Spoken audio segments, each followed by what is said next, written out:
hype man. Woo!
I guess we hit the goal. You guys know Steel Toe? You guys know Aaron Imholte from Steel Toe, the morning program, the afternoon and evening drive time radio hit bonanza, the world's only local podcast. You guys familiar with that? You know what I'm talking about? Mm-hmm. Okay. I know Wheelchair Johnny. Wheelchair Johnny. They got a cast of characters over there. They've got Aaron. They've got the Tarantula. They've got Ape. Oh. They've got Wheelchair Johnny. They've got Matt. They've got a sign. Ladies and gentlemen, they've got a sign. I've seen the sign. I feel like Ace of Base because I assume Steel Toe hit their goal. Because and the whole time I've been saying, well, what do you mean you got a goal? You have to hit a goal. We got to get that goal. Who's this we? Why am I a part of this? I have no business being part of your fucking goal? You just decided a random goal. What is the goal? Like, I understand that the goal is $350 or whatever made up number you just decided on arbitrarily before the program. But what I'm asking is, you know, usually when a guy's got a goal, it means he has something in mind for that money. Turns out Aaron wasn't lying. He had something in mind for the money. He's made a brand new set. Okay. And if you've been watching Steel Toe long enough, you know they had the world's worst podcasting studio, the absolute ugliest thing you've ever seen. And some improvements have been made. Ladies and gentlemen, I give to you what your goal money did. I worked so hard, and I had help. I don't think my help wants to be mentioned, but I had help, and I appreciate my help. I revamped the lighting. I revamped the camera. I revamped the sign. Woo! All right, you're kind of getting hyped, right? Like this is building up. Yeah, this is going to be awesome. He's going to unveil it here in a second. It's going to be crazy. I revamped it all. And what you're about to see is a very rough cut of the whole thing. Okay, fair enough. It's what you're about to see is not the finished. He's not the finished product. He's just got it together, but getting a little taste. You're getting a little taste. A little dab will do you. A little toe will do you, okay? Ladies and gentlemen, we're about to see another win for the toe. Product of the new set.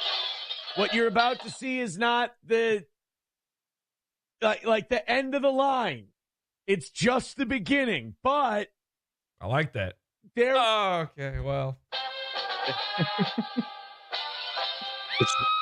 Wow. Green screen?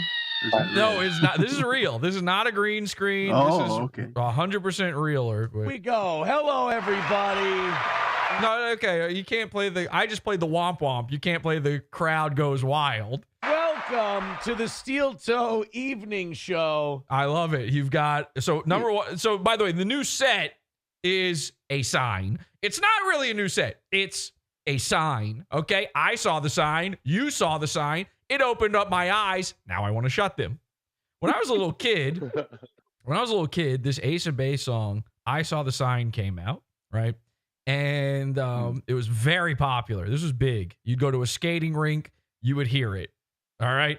And we had a gym teacher. His name was Mr. Runak. Don't look him up. Do not send him a clip of this. Okay. But Mr. Runak, he was our gym teacher. And, you know, the qualifications to be a gym teacher at an elementary school are you a guy? There's not a lot of background checks going on as far as I'm concerned. Not enough. Certainly not enough. Especially at your school. Especially in well, this is elementary school.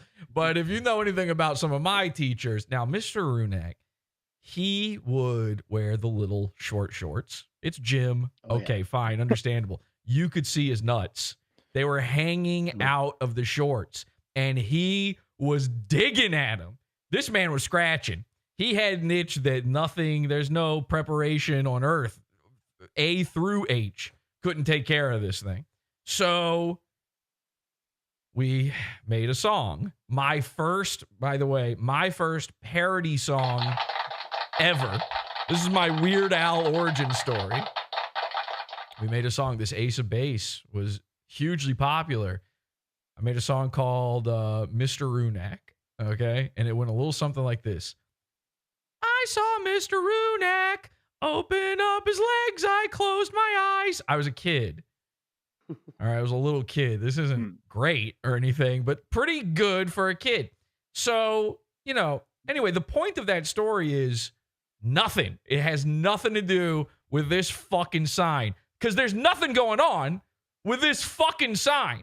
This is nothing. What Steel Toe has done is instead of get a brand new studio and instead of use your goal money toward like an amazing setup, because he's a real radio man. Somebody before the show even began in chat said, radio voice. Aaron Imholte is the Count of podcasting, you know, from Sesame Street. 1, 2, 3 ex-wives. Anyway, so he didn't use your goal money toward making a brand new studio. He used it toward nothing. He got some cheap Home Depot shiplap for the wall, that fake trendy shiplap. This is what you would have up, by the way, in, I assume, Stoney's Bar. I've never seen Stoney's Bar and Grill, but I'm going to assume this is exactly what their walls look like. And then I think what happened, I might be wrong about this, but I think what happened is some guy just made him the sign for free, like a fan did it, which, you know, the sign is fine. Not a great font.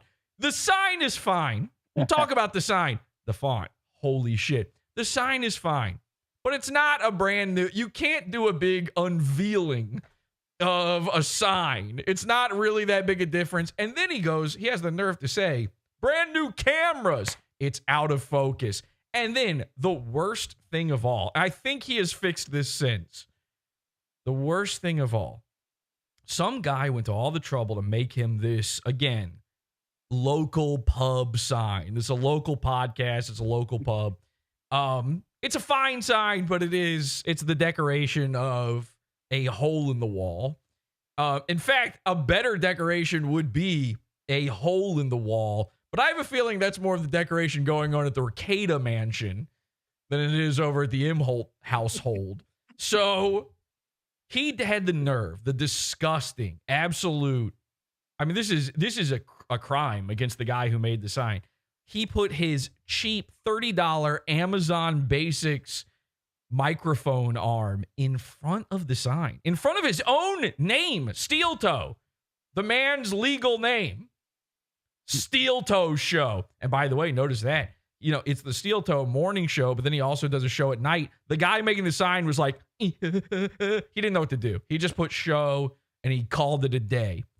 And the craziest part of this, we haven't even gotten into the craziest part of this. The craziest part of it is, of course, happening right behind his tarantula's head.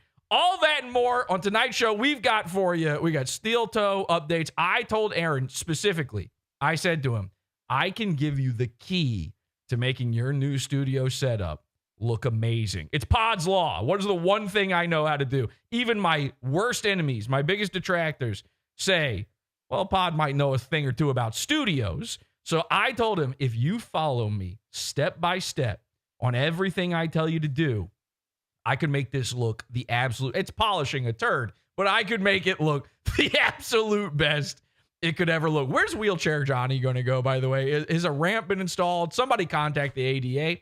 So I told him I will only I will only reveal this information if you are willing to do every single thing. Don't make me waste my breath on this. And Aaron responded and he said, go for it. So I believe he is going to take my advice. We're very excited to see him take my advice. We're also got Nick Rekieta's going to jail, and so that's cool. I think he has a gold tooth now as well. He has an iDub style gold tooth. And we've uncovered some old Podawful memorabilia on the internet and a food mystery. All of that coming up on tonight's program. Welcome to Podawful.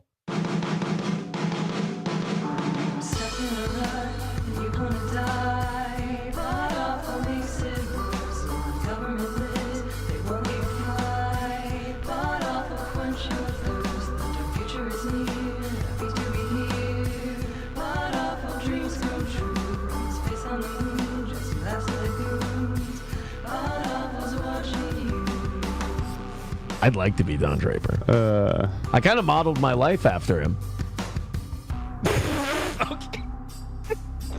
God damn. That was a painful sentence right there. Even Wheelchair Johnny was like, nah, fuck that. I'm not even responding. I can't even look at. Oh, wait, that wasn't Wheelchair Johnny in that. Other Wheelchair Johnny. He's got more than one. Whatever. They're all Wheelchair Johnny. Who gives a shit? Hi, everybody. Welcome to Podawful. I'm your host. Hi. By the way, happy holiday to everybody. Yesterday, I heard was a holiday. Happy 120th birthday to a famous guy out there. Happy holidays, everybody. Happy day, the day of 420 to all the henchmen as well. I hope you had a wonderful, happy birthday. Happy to be here. I'm your host, Jesse P.S. This is Podawful. We got the live chat room. Somebody in the chat room said, so this is a gay makeover? Yeah. Yep, that's all it is. We're doing a gay makeover for Aaron Imholte. And by the way, if anybody could use it, it's probably Aaron Imholte, the guy. I mean, we've got him saying, I suck fucking cock all the time. I just like to say I'm fucking Nick Rekieta in the ass. Nick Rekieta and I are fucking each other. So, he could probably use a gay makeover. In the mid-2000s, a gay makeover was a gay guy turning a straight guy into a metrosexual. Was it Mersh who recently said he used to be a metrosexual? Oh, yeah. Don't we have a clip of him saying he's a metrosexual? We might have some Mersh updates for you as well in this episode. So that used to be what a gay makeover is. In my mind, though, when in the mid-2000s, when they had this queer eye for the straight guy kind of thing, I heard they've got a gay makeover show. I go, that's amazing. They're turning gay guys straight. It turns out it's not that at all. You would think that they would come up with a way, like, I don't know if it's like an electroshock therapy show or something, but that's what I always thought. Anyway, Aaron could use our help, not just on his studio, but his entire, Mersh, a couple years back, he said, I need a new style. He was looking for a new stylist, and he wanted to get a brand new style. He wanted to go back, I believe, to his metrosexuality days. All of a sudden, once you make it metrosexuality, it starts sounding real bad. Back then, you could say, yeah, I'm a metrosexual. And everybody would be like, ha, ha, ha, yeah, I get it. You clean yourself, I guess. I think is all that was. You got a haircut and you cleaned up a little bit. But then you call it metrosexuality, and then people start looking at you queer. So anyway, Aaron Imholte, the entire internet thinks he sucks cock and drinks cum. He could probably use a full-on new style makeover. Of course, when Mersh got his makeover, you have to remember what ended up happening was it was revealed to the entire internet by Mersh himself mostly that he came his pants the last time he was with a woman and then never had sex with her and then has been lusting after her ever since and then started adopting cats and giving himself toxoplasmosis. He had maybe one of the worst beatdown embarrassments on the internet that's ever happened to anyone ever. And then Porcelain paid Indian people to make fun of it. So maybe a makeover is not in Aaron's best interest, but I don't do a show in Aaron's best interest. I do it in mine. Welcome, everybody. We're going to give him a makeover here. We're going to take a look at his set, see what we can do, see how we can rehab this entire thing. Because to be honest, I'm starting to think it might be a teardown. This might be a full on. We got to start from the ground up. Maybe, Aaron, what you might have to do is raise the building to the ground. You know, we're gonna have to. You know what? The mic might have to be moved over here. We might also have to move Johnny over there. So he's what? Johnny's going to be in the Max Rebo thing. He's going to be like Zorak, stuck inside, caged inside a keyboard prison. What do you mean over there? Is there a camera over there? He's just pointing off camera. And remember, in the old setup, you know, he's got some sort of mysterious producer or something just off over here that he's always checking in with. Ha ha ha ha ha! 1, 2, 3 arrests. Ha ha ha. So I don't know if he must have other things going on. This is like a hustling, bustling, you know, radio studio. There's interns everywhere. We'll see. I got a scroll. The only thing that's I forgot about that. He calls it a scroll. So at the bottom of the screen, he figured out how to add a graphic to his show. That's like a big deal for Aaron. Okay, Aaron has no idea. He's a StreamYard guy, so he has no idea that you can just put things on screen. It took him 6 months to make the Stoney's Bar and Grill image transparent. Okay, it was like halfway not transparent forever. He had to hire a guy just to do that. So now at the bottom of the screen, he's got his donors' names coming in and how much money they're giving. So you thought the show was about the goal before. There's a constant reminder. This isn't even a thing to do anymore. Like everybody, when OBS first started being used and everyone was streaming, they started figuring out like, oh, you can trick people into giving you money for fucking nothing. For nothing in return. They started putting the people's names on screen because that way the person goes, oh, I got something. Yay, my name! My name is on the man's show. It's just a guy. Like, who gives a fucking It's not like you're on the news, you know? But I guess you don't really want to be on the news. Usually it's bad if you're on the news. Aaron's was in the news recently. You know who else was in the news recently? His former pal, Nick Rekieta, was in the news recently as well. But Aaron had some good news come his way. Right? What happened with Aaron? Because, like, he was going to be fried. He was going to be killed because he showed a friend of his a naked lady that he fucked. Something like that. What was the story there? One of you guys has to know. Black Greg, Astrobot, one of you guys know. Yeah, he showed a picture of Nick's wife, Kayla, to Gino. Well, our wife, Kayla. Our wife, we call her. Our wife. Our wife. He sent it over text, said, how did your boy do? Your boy didn't do half bad, did he? Right, and as we all know, it is the worst, most illegal crime in the world to show a guy your phone and a naked lady on it. No one out there's ever done that. It's never happened before. So then he got off? Like he won that one, right? Essentially, he hasn't been sentenced yet, but he pretty much got off for like $50 to pay the $50. Fine, so remember that, folks. You want to show your friend a lady that you've put your wiener in, $50 will do you. That's pretty worth it, by the way. I think I would do that. Mm-hmm.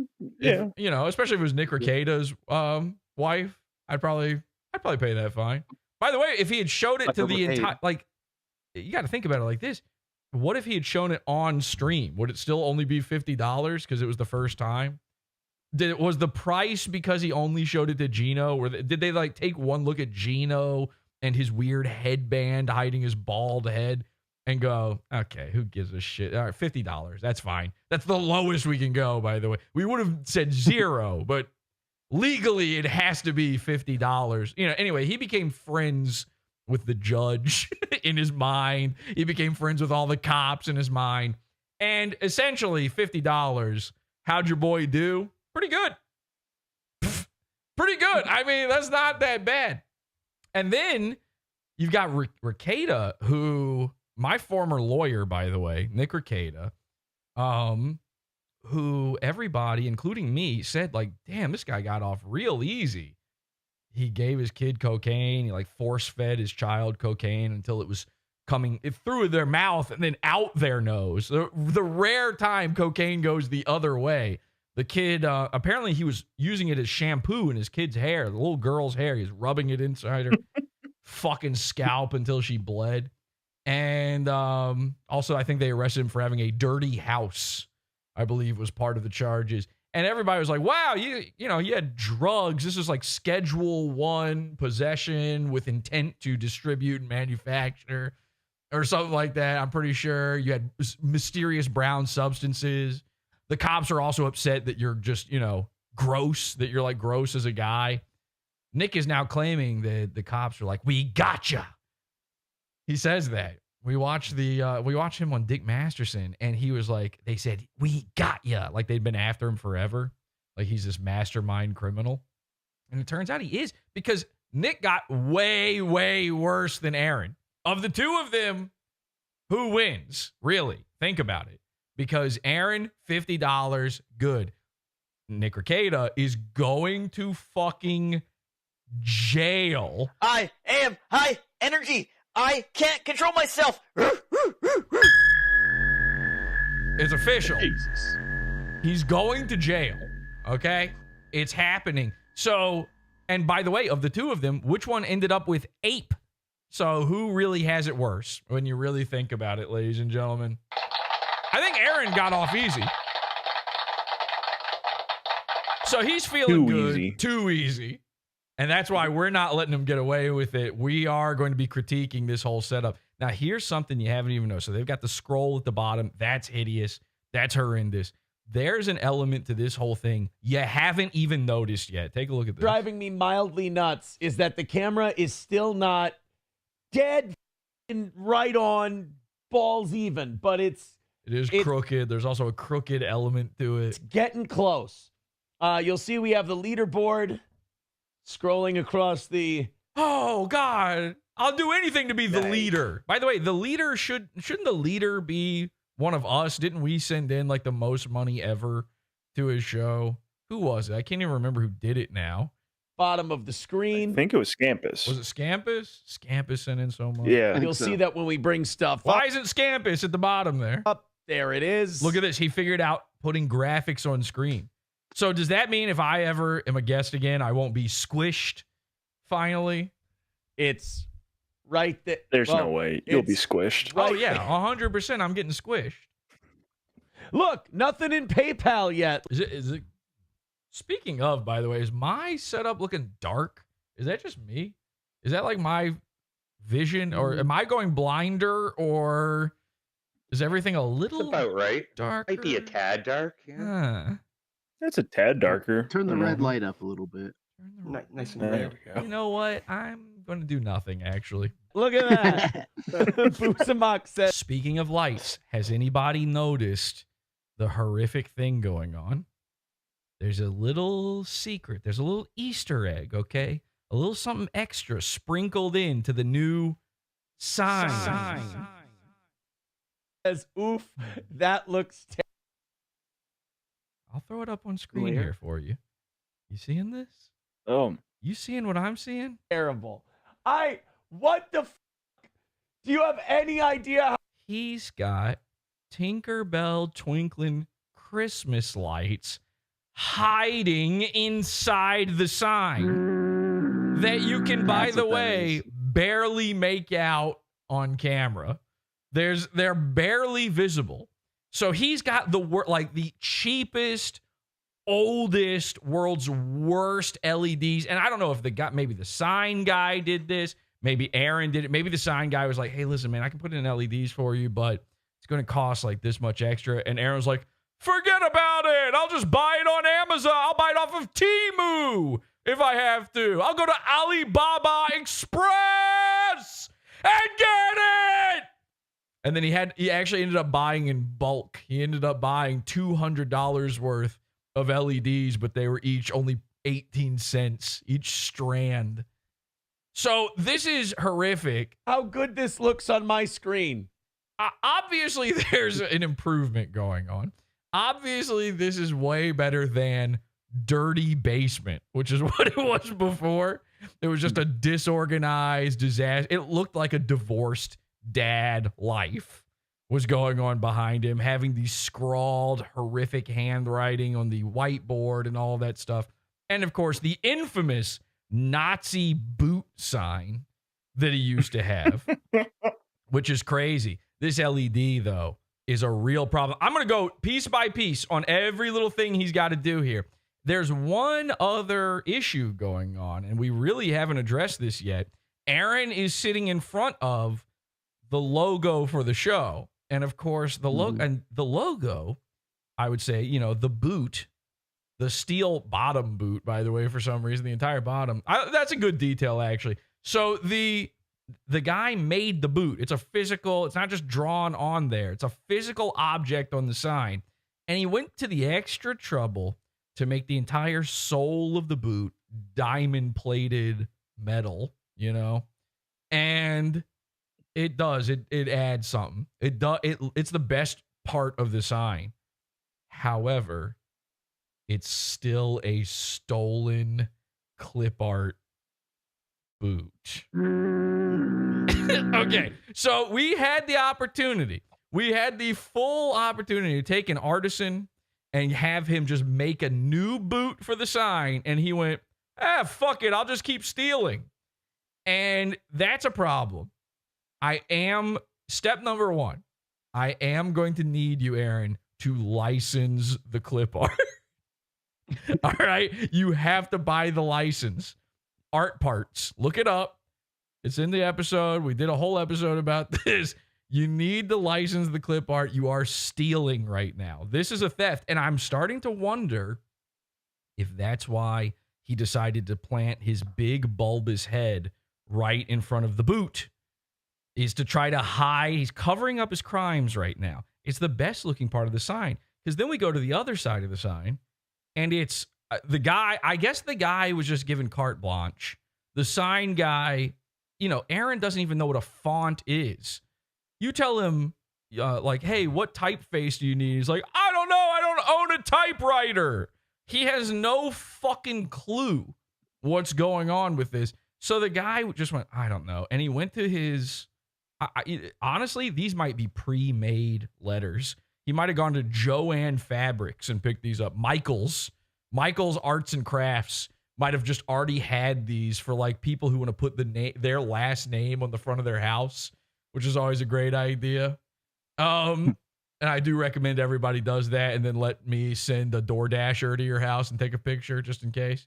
So I don't know who chose this font. The font is a problem. I think he even addresses the font.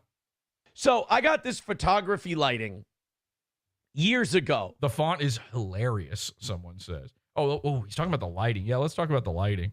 And we decided not to use them. We decided not to use the photography lighting. We're like, it's too bright. Some guy says that's tombstone font. That's like, here's what's throwing me. This is like, it looks almost like a stretched vertically Times New Roman, which is very boomer sat down at computer and used first font available to print out. Mm-hmm. But the thing that's throwing me off here is the O has a split down the middle of it like a stencil font. Was the guy incapable of carving out the perfect circle of an O, so he had to go half and half? I don't know what's going on. It's a mess. The font is a mess, but this is all salvageable. April didn't like it. I didn't like it. And then today I'm just like, the camera is good. It's not. He's completely out of focus here. It's solid. It's a lighting issue. I got to just get rid of all this extra dog shit that I have. Turn all the lights off in this room and just take those bright lights and blast them right at my face. And I'm going to tell you right now. You should have gotten a red light. It's painful. Yeah, exactly. I don't like it. And as you can see, the sign is eating a lot of the light. We're going to get all of the sign is eating the light. It's not eating it. It's fucking reflecting it back into my eyes. Look at this shine on the sign. Oh, my God. Okay, so there's a lot. Again, no shade to the sign guy. The sign guy did the best with what he had. He was told to use a clip art. He was told, I don't give a shit about the font. And this is what we ended up with. I kind of like the little addition of the show inside a box. He's like done it in negative space there. There's some good things happening here. The color choices are atrocious, but these are the color. This is what he decided. His show is orange and black. He's Halloween. And of course he's Halloween. He's controlled by spiders. So I guess it all makes sense. Now, you guys may not recall, but I want to say, when was he still with April? 2 years ago? I think it was 2 years ago. A year ago. A year ago? Really? Yeah, Really? he was with 1 April. year Yeah, they got ago in divorced April, she June. left in April. Oh, she Yeah. left in April. That's left right, in April. He Yeah, said, divorced in June. I forgot. I went on his show and I said, hey, yeah, congratulations, it's done. April's over. No more April. I forgot. And I just said that because it was May. He didn't understand. And that was before we knew, by the way.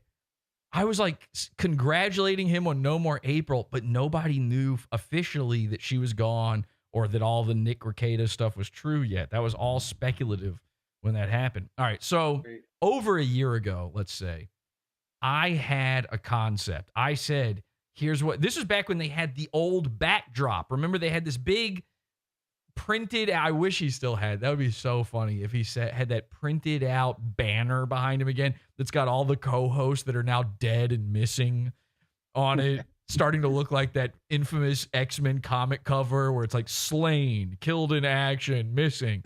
What happened to Corey? Isn't there a guy called Corey?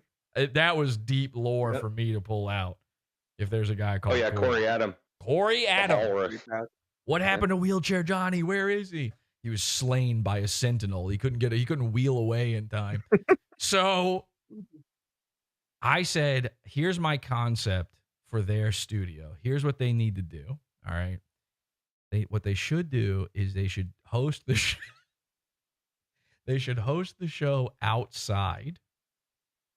Okay. Where it should be the theme of the show. And I'm not kidding. I didn't even think about, I don't know if I even knew that their colors were Halloween colors back then. I said, the theme of the show should be a graveyard where, do you remember this now? You remember what I'm talking about? It's kind of jogging to me, yeah. So what they should do is every episode of the show, basically what they do is they dig a grave in their backyard and they set the cameras up out there. Okay. And they by the way, I think I even said, like, get a really well-designed tombstone behind it. So, which, would have been a sign. You could have gotten a sign maker to make a thing that looks like, but it's like, here lies Steel Toe, or here lies Aaron. And then Aaron climbs inside the grave at the beginning of the show, every episode. And I said, now I remember. Now, here's the problem. This is not my idea anymore. Because this idea only worked when April was there. He needed April for this. It's an ape job. All right. But we've had an ape escape. So what he ought to do is he climbs into the grave. And as the show goes on, every time they get closer and closer to their goal, April takes a big shovel full of dirt and throws it on him. And he just acts like it's not even happening. It's just like he's like, oh, hey, thanks to, I don't know, who's one of his guys? Thanks to Ms. Tay, for 25, and there's just a big face full of fucking dirt and soot and soil and silt. And worms. And okay, this was a big part of it too, so originally the way I came up with the idea was I kept looking at Aaron, and he reminds me so much of an earthworm. I mean, look at him. Look at his head. Doesn't his head coming out? This looks like, the body looks like it's an afterthought. It looks like this is an accessory that he has. This is Earthworm Jim. His head. Royce's wife? They're all tube people. They look like their head is coming out of a power suit and that the real body is nestled inside the neck. And again, it's a worm with a spider on top. That's Halloween. Okay. So I was thinking, like, he's an earthworm. He should be tunneling through the dirt. I was really thinking about this. I spend a lot of time watching podcasts, watching live streamers, and I look at their terrible studios and setups, and it's just something I do. It's something I'm into. It's a hobby of mine. And so I'd been staring at Steel Toe's god-awful set forever and going, what is the real theme of Steel? It's not toes or boots. What the fuck does that mean? Like I said before, this is a dude LARPing as a blue collar guy. That's all that is. You're not blue collar. You're a dirt man, earthworm. You eat dirt. You burrow. You're involved with blood and guts and bones. There should be skeletons around you. And April, remember, April was next to him. So obviously it did give this look of there being a corpse nearby, this horrific, desiccated, decrepit corpse. You can see her full skull on display as her hairline crawls to the back of her neck. A truly spine-tingling feeling. And so wouldn't it be cool if he was sitting in a grave? You can see skeleton. You know, like when in a cartoon when they go to the other side of the world and they go through the planet to do it, and you can see everything. There's the little Easter eggs hidden in the sand. There's always a full T-Rex skeleton just underneath. And there's like a pirate treasure in there and stuff. That kind of stuff. You know, something fun. Something nice. You just put that together. You have an outdoor backyard. He's an outdoor backyard kind of guy. I bet you Stoney's has an outdoor patio that he likes to hang out on and play cornhole. That's probably how he met Nick. Was cornholing. So, and I hear he's good at cornhole. This guy loves cornhole. So he calls it bago. I go, no, it's cornhole. Trust me. When you're doing it, it's cornhole. So wouldn't it be nice to have an outdoor backyard setup for your show where you're sitting there eating dirt all day? I'd watch it. And that's the real draw. You would have to watch that show. The show where a guy is getting buried alive every episode. Just a mouthful of dirt in the middle of him going, so the Pope died today. There's a worm in his mouth. There's visibly worms and bugs. And by the way, she's also throwing bugs on him. They've got a big pile of bugs, assorted bugs. You know, you can buy these things bulk, wholesale, ladybugs, crickets, beetles, various beetles, those Madagascar hissing cockroaches or whatever. You get a bunch of those, throw them right at his big stupid head, and you fill him up. You just bury him alive in bugs and dirt and worms, and then the episode ends when she pats the shovel on top and you can't hear him anymore. The end.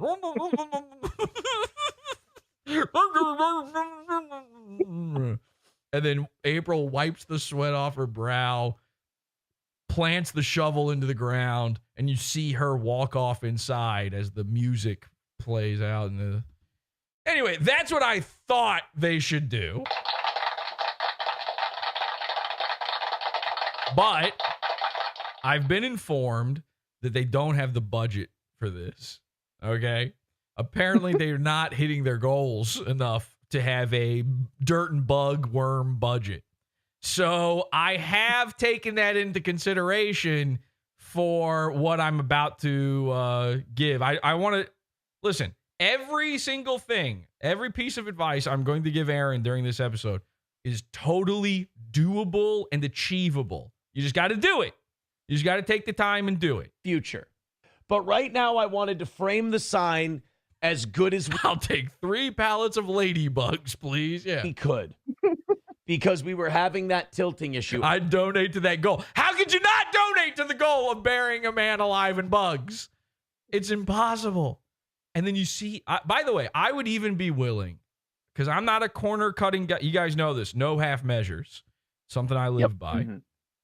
I don't allow the henchmen to do half measures ever. Every time they do, it's an admonishment.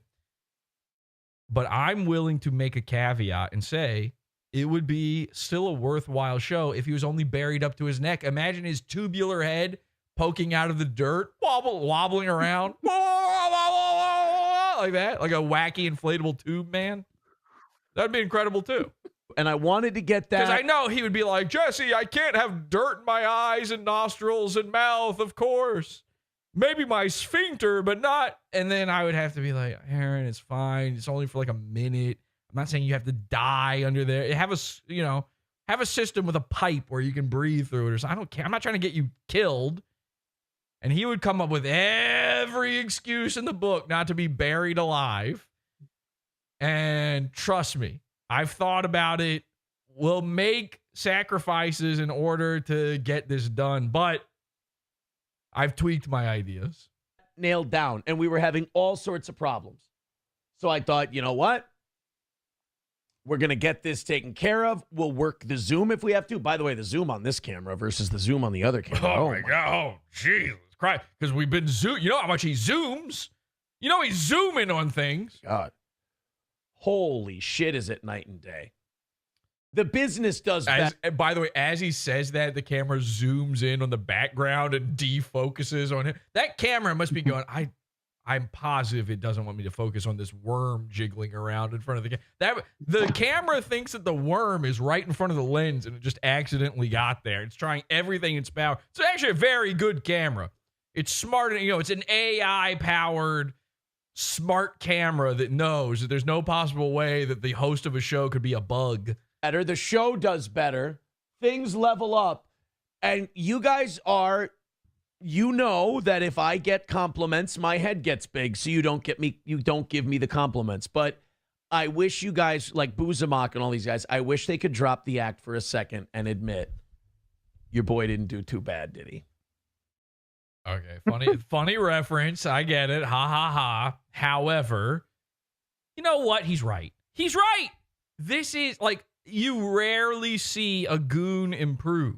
You rarely see them level up. You remember when Mersh decided to level up his studio and we made fun of his giant bezeled TV? And then what did he do? He said, I'm putting up a green screen temporarily. It's never gone down. It's been a green screen ever since. We bullied him out of it, having a chat on screen, out of having a physical studio. We bullied him out of lamps. the Chinese lamp. I destroyed a Chinese lamp on camera. Merch is like, I got a green screen now. That's how simple it is. So we can affect change, ladies and gentlemen. We can make this Steel Toe show even better. So I don't want Aaron to think that any part of me is mocking the idea. Like, he did it.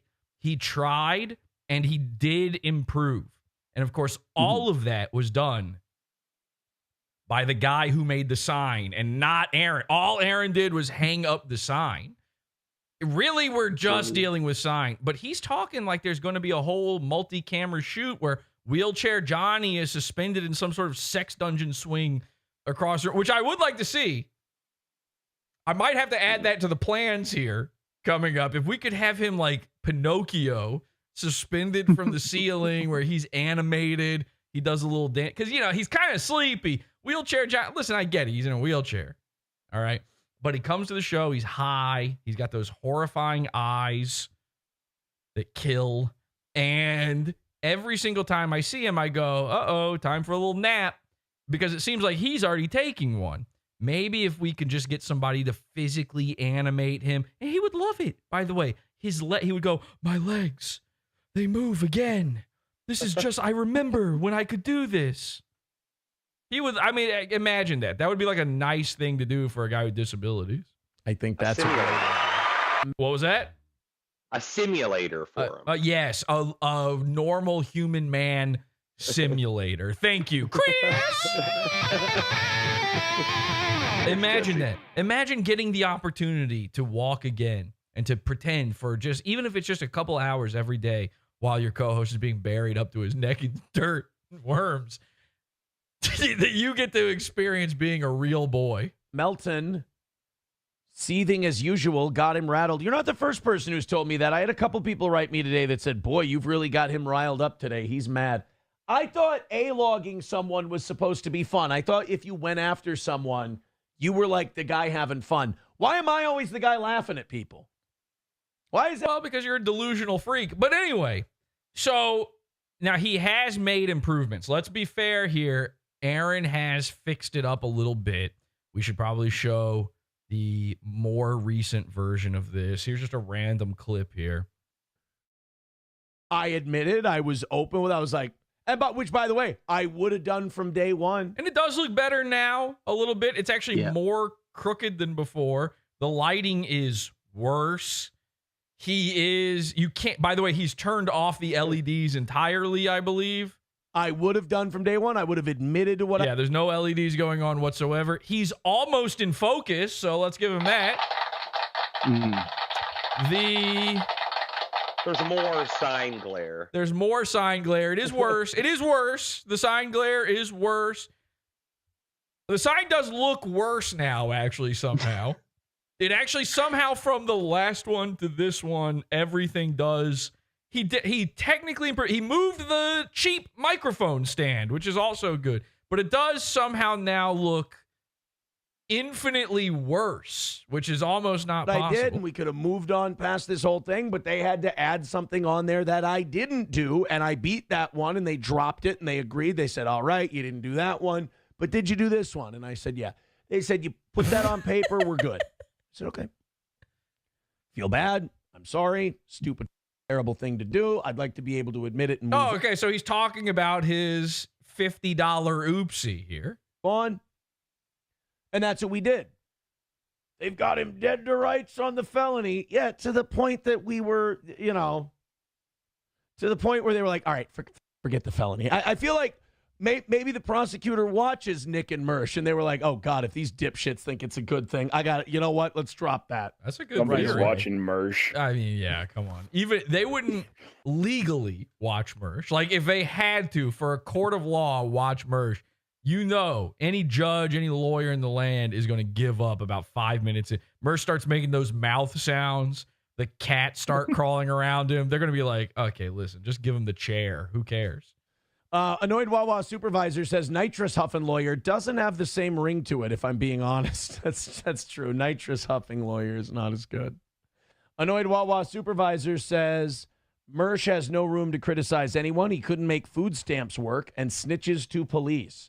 Thank you. Yeah, I don't know who that guy is. Thank you. Yeah, didn't he write like a big letter? He wrote like a big letter to like a detective in I Florida, didn't write it. He tinked it. like trying to get Jesse PS and porcelain and didn't he try? Yeah. Somebody fill me in on the Mersh lore. Maybe I'll have to go back. Oh, geez, I wish I knew someone who could fill me. Aaron, hello? I said to Aaron, your court case is basically over here. You just pay $50 and you're good. Shouldn't you be good to finally do what you promised and come on Podawful? And he was like, ha, ha, ha, ha. I was like, that's not a response at all. And then he started digging himself into the ground and he disappeared. I couldn't even get a word from him. You can watch the porcelain documentaries. But didn't he try to get Porcelain in trouble with the cops because Porcelain was saying mean things about him on Discord? Yeah, it was just porcelain. I got a great idea, Mersh. Get off of Discord and go do some shit. It's what I do. Only time I ever see Discord is when people inside that Discord community are ratting out the other people and sending it to me. Yeah, no, Snowcat Tish, that wasn't it. It was more they kind of saw the case falling apart with the Gino and Keanu stuff, and they were like, look, let's... And we had already let them know, like, what we were willing to do. His idea of how the court cases work is so funny, where he's like, yeah, listen, we just kind of threw it at him like, you guys, you don't have shit. Here's our idea. Actually, I'm in charge now. Sorry, you're out of your jurisdiction. Legal Aaron. So the sign looks worse. Aaron actually somehow looks worse. I don't know if that's because he's in focus now, but there's all this going on. He kind of looks like if Tintin had no adventures, sort of the scenario going on. And this scroll bar thing at the bottom is really bad. He did some improvements for sure. There's some things fixed, but I have exactly what you need. Now, Aaron, I know you're watching. He watches every episode. He's a pizza funder. Grab your little notebook. Get your pen ready. Give it a big lick. Finish your plate of dirt. And I'm going to tell you everything you need to do to fix this disastrous setup. We'll be right back. Podawful helps.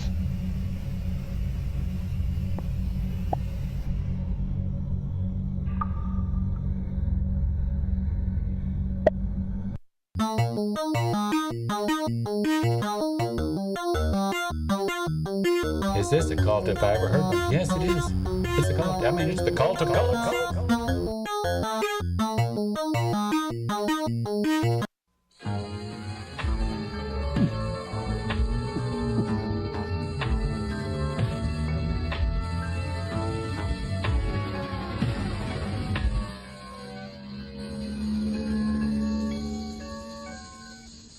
Okay, and didn't somebody catch Comedy She-Man in Wheelchair Johnny's chat room recently? What's going on? Comedy She-Man. I saw it in our chat here earlier. Somebody was like, Comedy She-Man is over in Ralph's Discord. Comedy She-Man's watching Ethan. I keep getting reports of Comedy She-Man in every single Goon's chat room. He's really trying to make a comeback here. What happened with Wheelchair Johnny? He's just seemed to be going wherever anybody was live, and it happened to be Johnny. He nonsensical chirping at Johnny, and then Johnny waved goodbye and just cut him.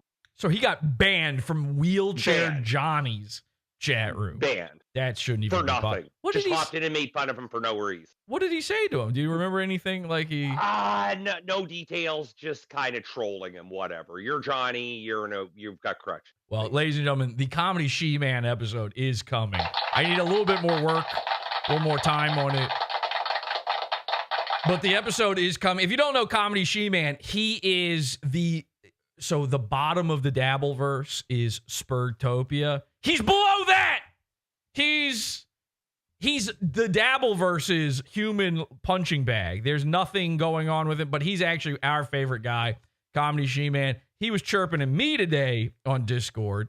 I caught him in Grace Thorpe's Discord. By the way, you can join us on Discord, podawful.com/cult. If you'd like to join us on Discord, you can call into the show, join the call-in channel, and jump in here with us. If you have anything to add about Steel Toe or any of the topics here at Podawful, podawful.com/cult again. So he was in the Grace Thorpe Discord, and I believe he was masturbating to big fat pictures of Grace Thorpe or something like that. I don't know what he was doing in there, but anyway, I caught him up to some no good activities. And you guys don't know this yet. Not everybody's aware of this yet, but Comedy She-Man is fully owned by Podawful Cult. Now, I don't mean he's just a member of Podawful Cult. Comedy She-Man is owned. He is property of Podawful, and he admits to this fact. So what I caught him doing earlier today is really despicable. You would think he'd be smarter than this, but I found something out. This is crazy. I found out today that because Comedy She-Man, because I'm on the moon and because I monitor and view every single thing that Comedy She-Man does in his life, and because we spent 9 months catfishing him, one time we spent 9 months catfishing the guy. He can't fucking get over it. He now believes he's in the True Man show. Okay? This is not a joke. This is not a joke. We've been catching him. If you don't know Comedy She-Man, you got to get on the Comedy She-Man train. I'm just going to force this on you guys. It's just like the Rufio stuff. Nobody used to believe in the Rufio stuff. He's the best goon. I have to encourage now everybody loves Rufio. Comedy She-Man is Neo Rufio.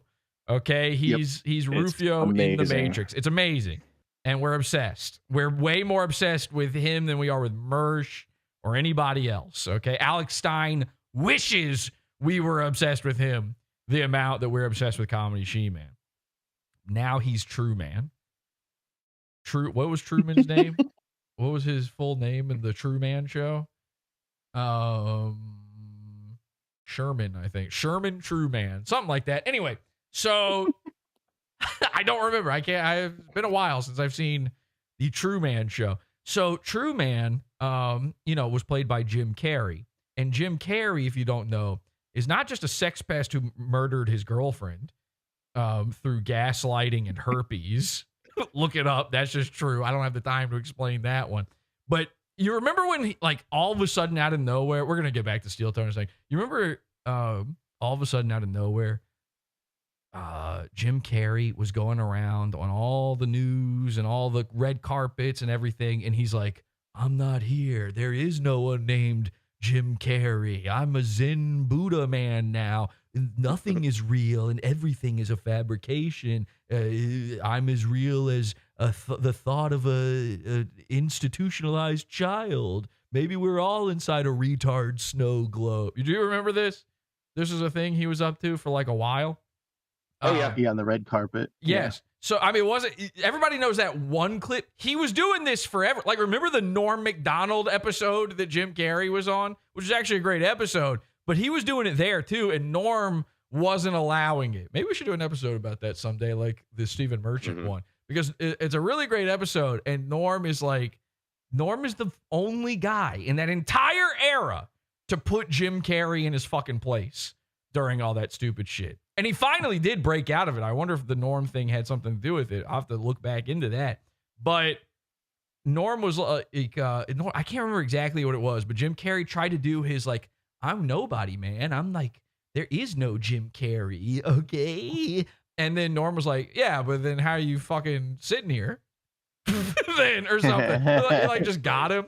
And there was Jim Carrey had no thought or answer for this. And the entire reason he was doing that was because he had just made his girlfriend commit suicide by giving her herpes. Okay? And everybody knew it. And like he was giving her drugs and he gave her herpes. And then he was on Norm Macdonald Live trying to give everybody their herpes. He was making them all drink out of his cup. It was disgusting. And you could see Norm on his face. He's like, heh, heh, heh. And he did not want to drink out of Jim's cup because he knew about the simplex, the virus that was inside him. But then I think what happened was Norm was like, I'm going to fucking die of cancer anyway. Who cares? And he drank out of it. So this whole thing of him acting like nothing's real and I'm not even a guy and all this stuff, the entire point of it was to try to distance himself from his crime. In the same way, comedy she-man now believes he's Jim Carrey. He thinks he's in the True Man show, and he is trying to distance himself from being catfished for 9 months because he fell in love. He is now nominally aware that feds, the lady that pretended to be trans to catfish him, that it was all fake and she never had any interest in him. But he's still in love with the idea of her. And he can't parse out, this is not a joke, he can't parse out what was real and what was fiction. And we've told him, I've tried to help him. Because, I kind of feel bad about the 9-month-long catfish. I do. I legitimately do. I was actually going to apologize. It was mostly Feds' fault. It was mostly Feds and a lot Dirk. But I actually do kind of feel bad for it.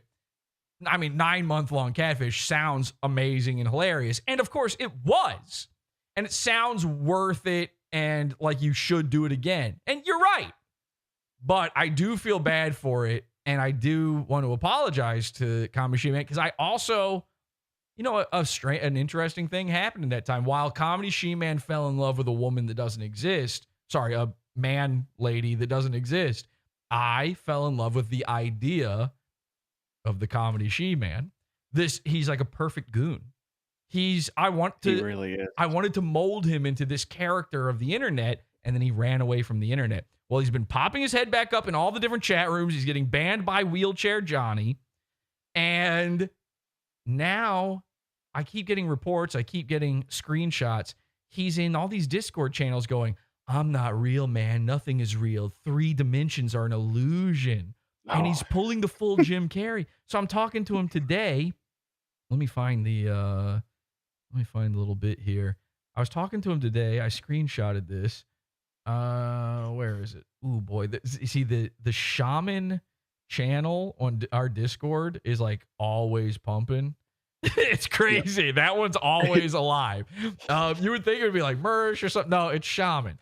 So I said, your retarded autistic fixation. Oh, so his whole thing, I said I had musical anhedonia because I'm not that into music. I don't really listen to music.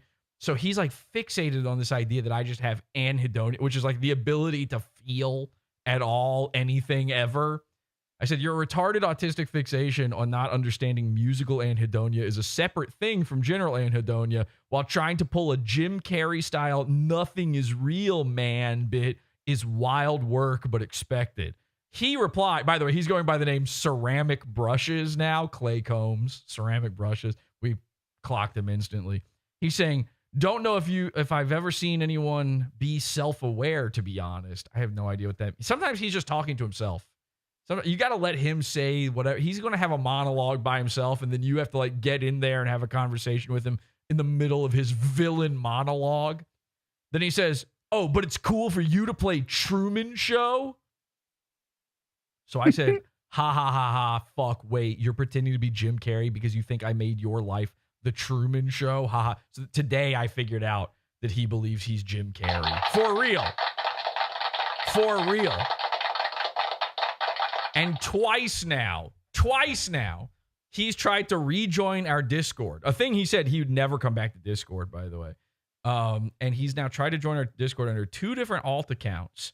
And both times instantly got clocked as himself. There is no one on earth more obvious through text than Comedy She-Man. But then he had the nerve to join us in voice chat. And he was trying, he thinks he's this amazing impressionist, even though he sucks. He thinks he's like so good at doing impressions that he came in and he was like, hello, everybody, this is my voice. Like, that's like a real guy. And everybody just goes, oh, hey, Clay, what's up? Totally natural. Like, it wasn't a big deal. We're just like, what's up, man? How you doing? Hey, Comedy She-Man is here. We were excited. This is what he doesn't get is like everybody was like legitimately happy to be here. Happy for him to be there. And he was like, oh, fuck, you guys know it's me. All right, I'll come back with another character. And then left.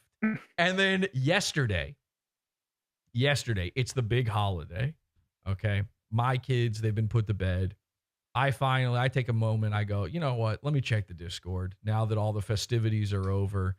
We're done reviewing the tapes from the high school and what happened that day in the library. This is how we celebrate in my house.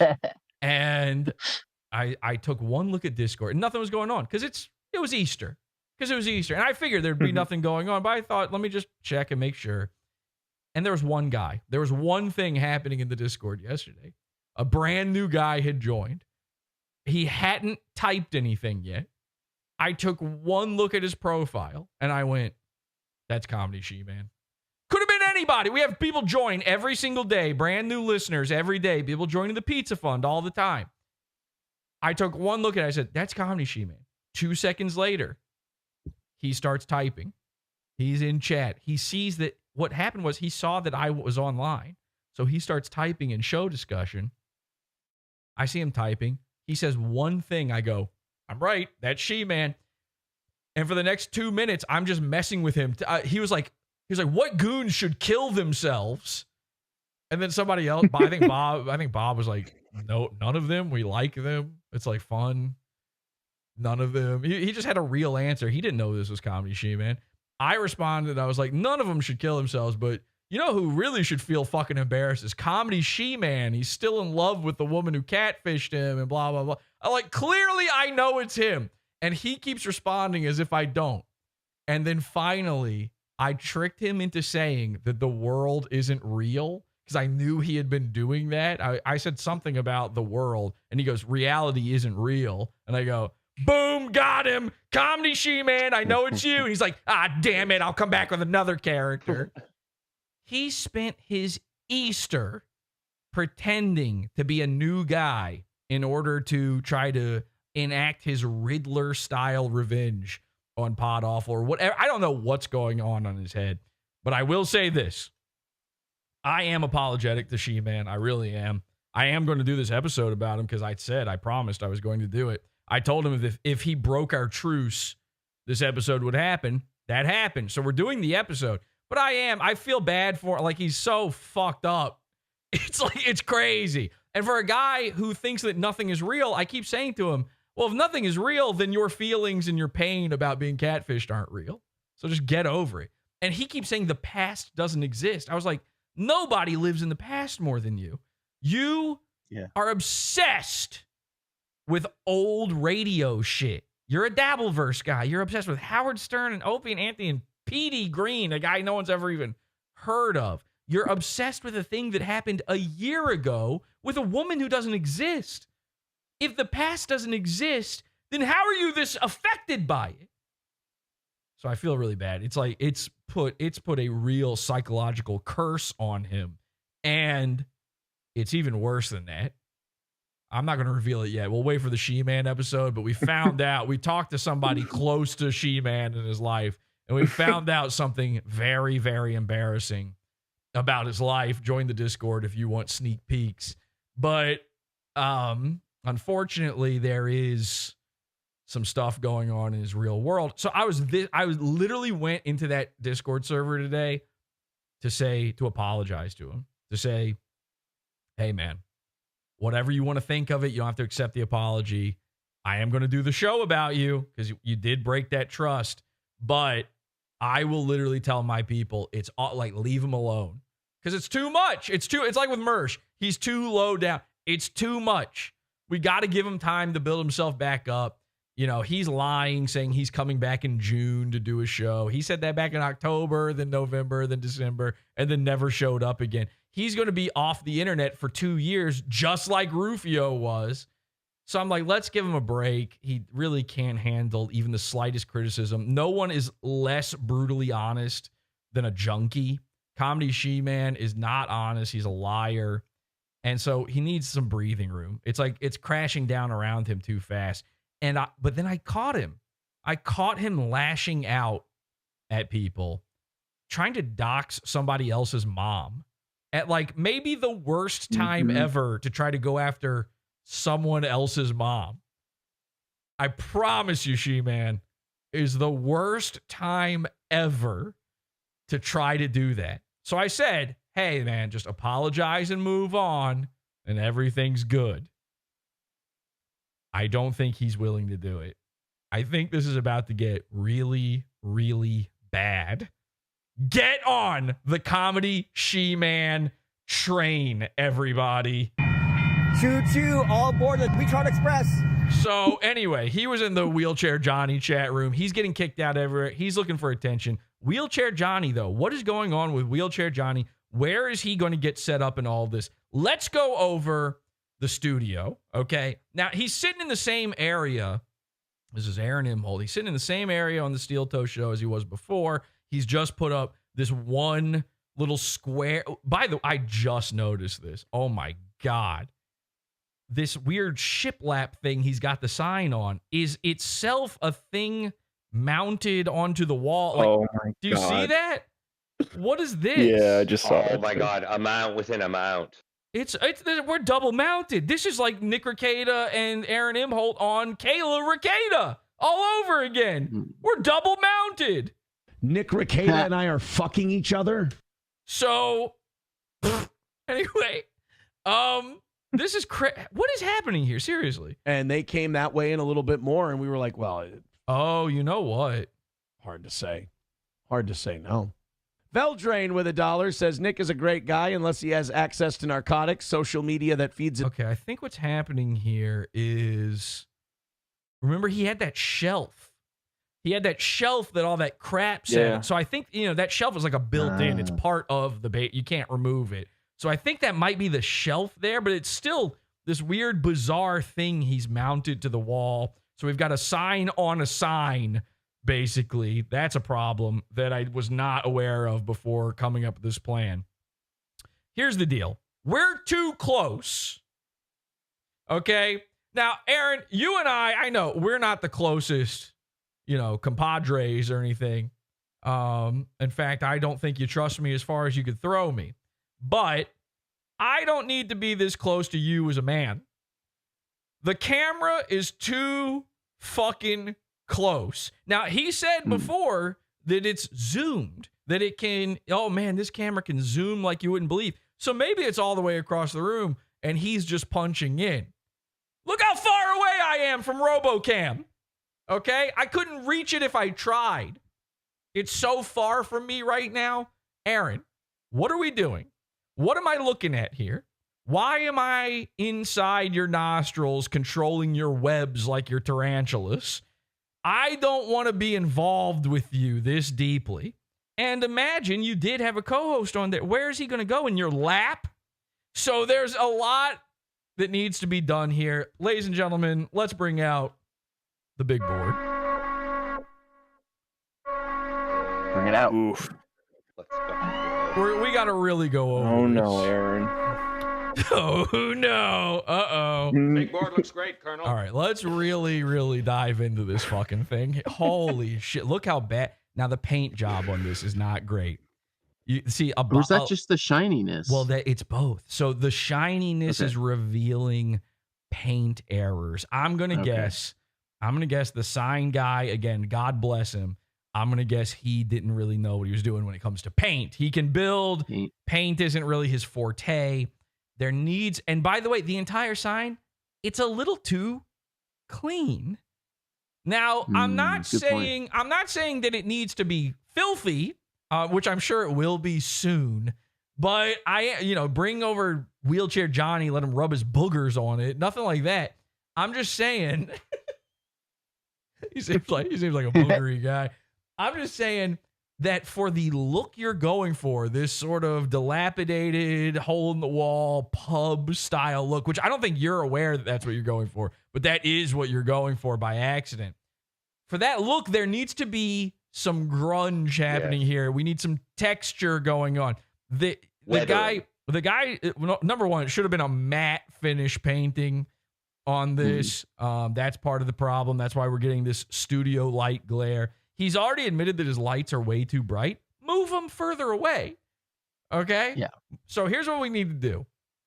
Now, we got to fix the lighting. And there's a lot of people who would say to me, like, oh, Jesse, what do you know about light? Your lighting is atrocious. It's like, I like it like that. Okay? I'm doing that on purpose. I'm affecting it. Aaron, you need a darker aesthetic. I need to see less of you and less of what's going on in this entire thing. We need to move away from you. We can go ahead and throw away. He said he had 3 lights. Why? This is not a 3-light setup. And by the way, guess why we couldn't see your LEDs? It's not just because they're Chinese, cheap, and each one of the LEDs is somehow exactly 5 inches away from the next one. Of course, making it the most segmented looking LEDs I've ever seen in my life.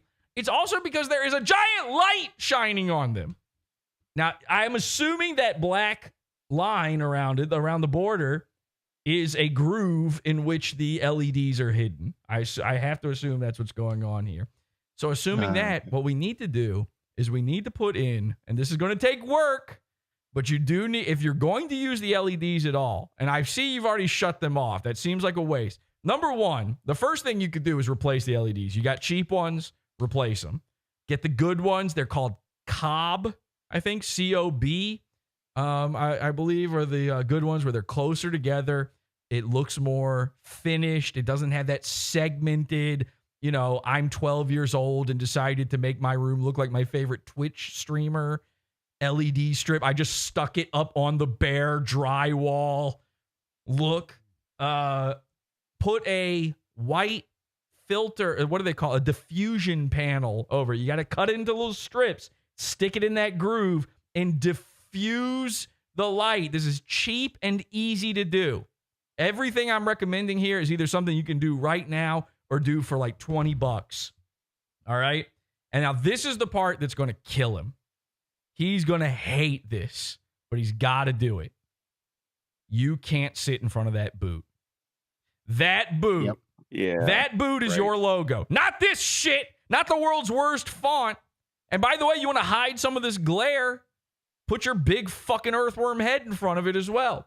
You need to sit either in front of the text or here in the middle. Now, that kind of sucks because you cover up the entire little part that says show.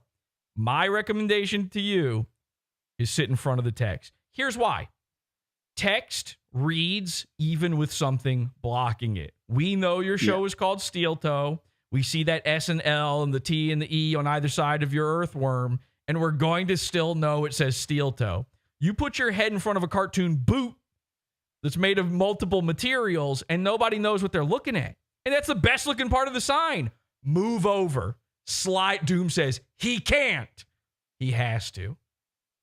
Slide over. Cover Gun's what?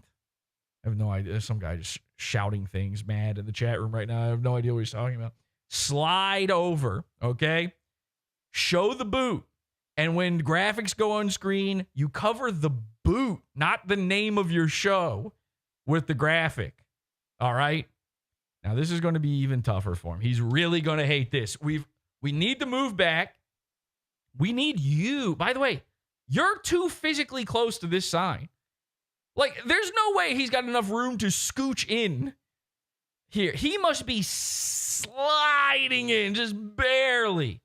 Why are we so close to this sign? If you really... now, my first recommendation here for you to sit in front of the lettering is only based on if you think the only way you can do this show is by having this sign right here behind you. But I happen to know you're in the corner of a room. And I believe right over here, I've seen pictures, I believe right over to the other side of the shiplap is a door. You don't want the door in frame. Fully understandable. Okay? Yeah. Use the corner. Now, I will be honest. The worst looking thing, the worst thing you can do on a show is have a door in it. Unless it's like a fake door that's made to look like it goes to something.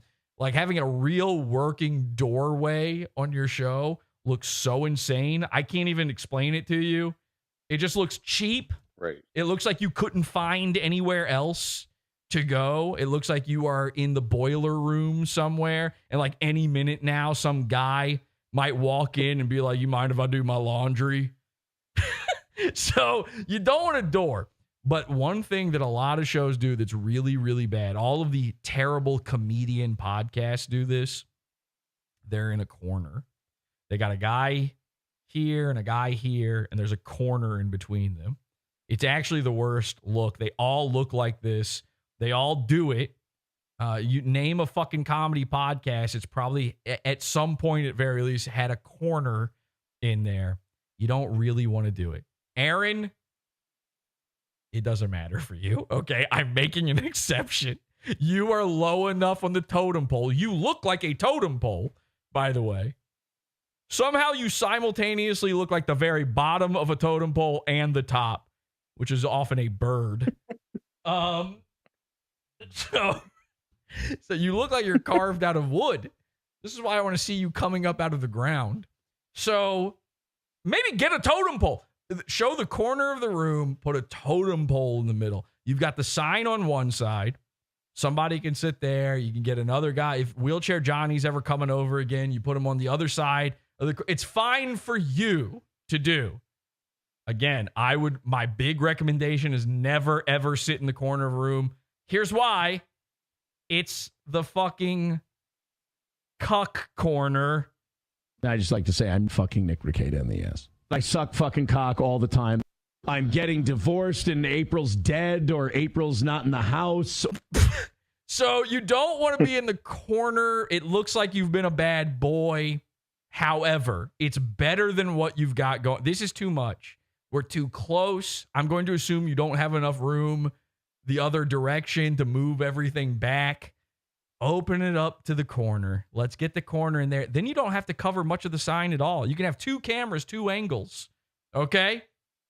Which sounds like he's kind of thinking that maybe he's going to set it up that way. So I don't know. This is tough for me to give you the solutions here because I don't know what your ultimate plans are for all of this.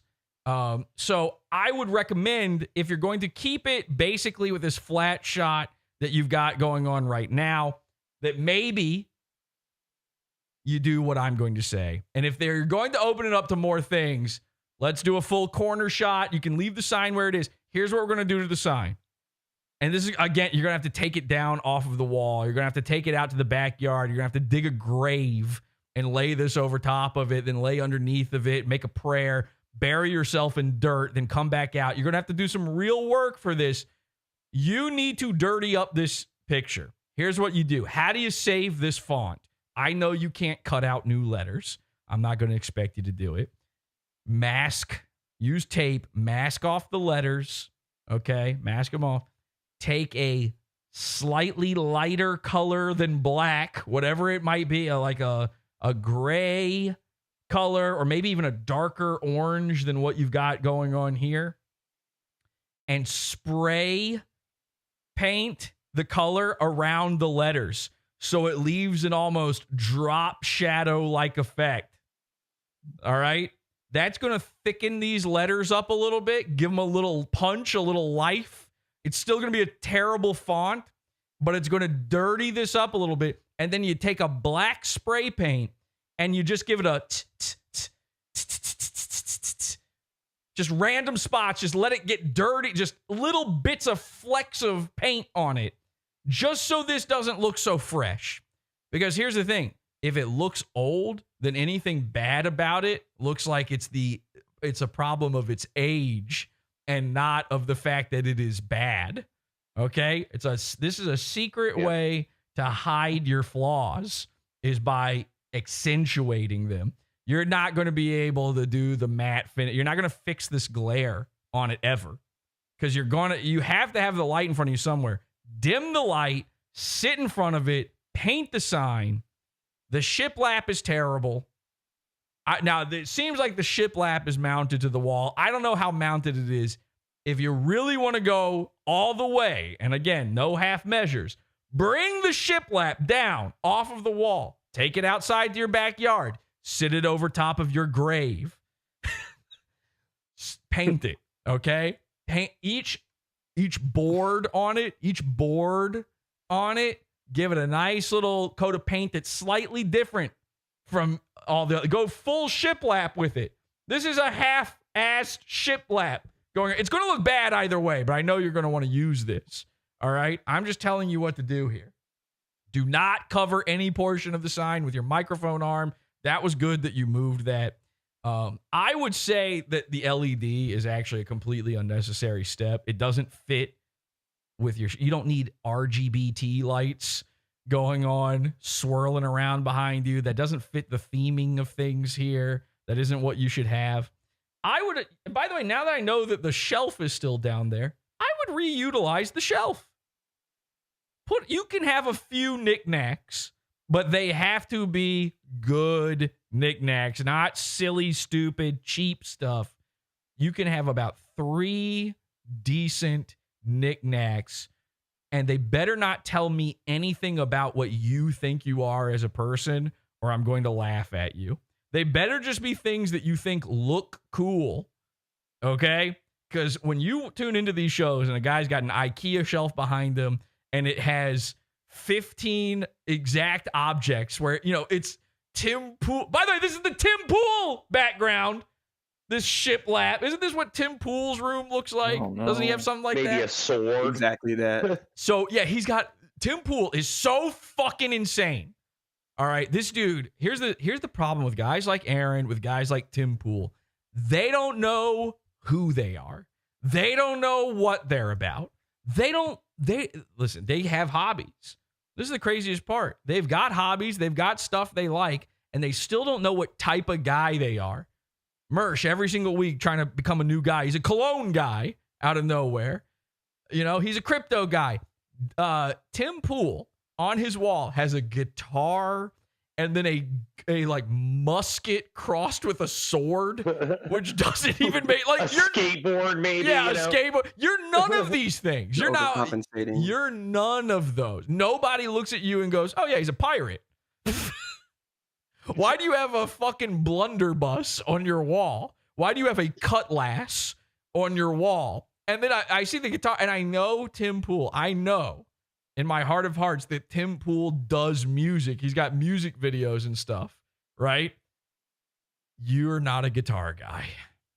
Everybody makes fun of your music videos. And even if you were a virtuoso in the middle of that room where you're pretending to be a Mr. Intelligence and you're Destiny style fast over talking everybody. No, wait, hang on.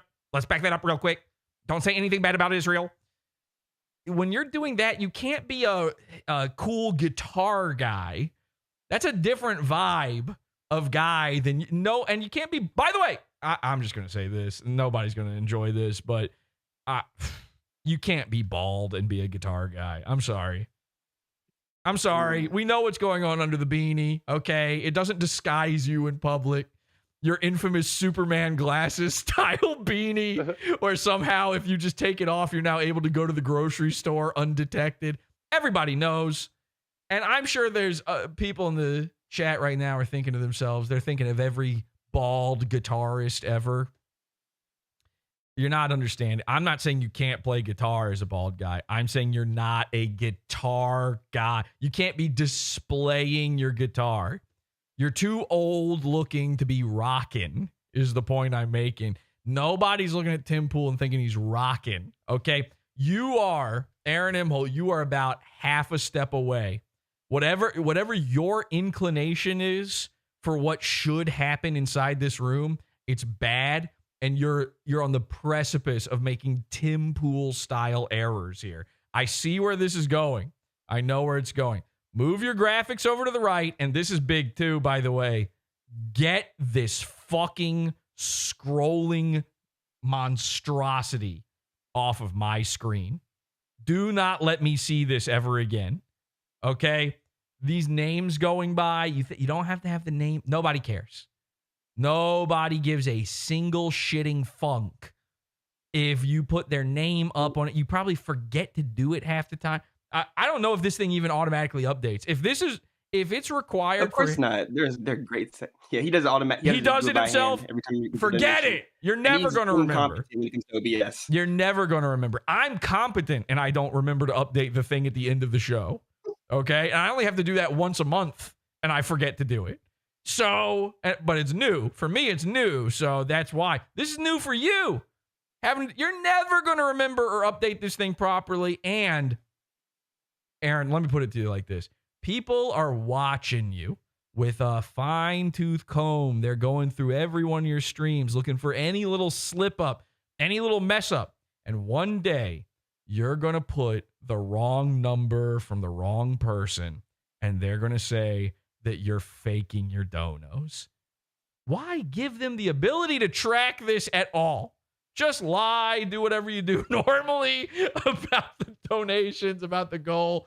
Don't give it to them. This looks like fucking shit. Okay? Having the scrolling thing at the bottom, you were so proud of it. It made me cringe so hard. And also the font is terrible. It looks like shit.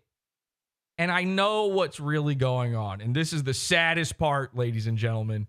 This is the sickest thing. He's trying to cover up the titties. What do they call them? Moobs? They call them moobie. Moobie. Yeah. That's what he doesn't care about his donations and the people in his chat room. He was looking for any excuse to cover up the thing he's best known for. Somebody put this, showed me this before the show. Hang on a second. Let me, where was it? Is it in, I think it's here. Yeah. Let me just show you this real quick. I want to see them gullies. You want to see the gullies. Take a look at this. This is what he's trying to hide, people. Oh my God. This is insane. Watch this. Whoa, where did it go? Oh my gosh, I just lost the screen entirely. What is happening? Oh my God, that was bizarre. All right, sorry about that. Here we go, and take a look at this. This is why there's a scroll bar at the bottom. Don't suck in your gut. Put it out there. Is this sucking in? Yeah, that's sucking in massively.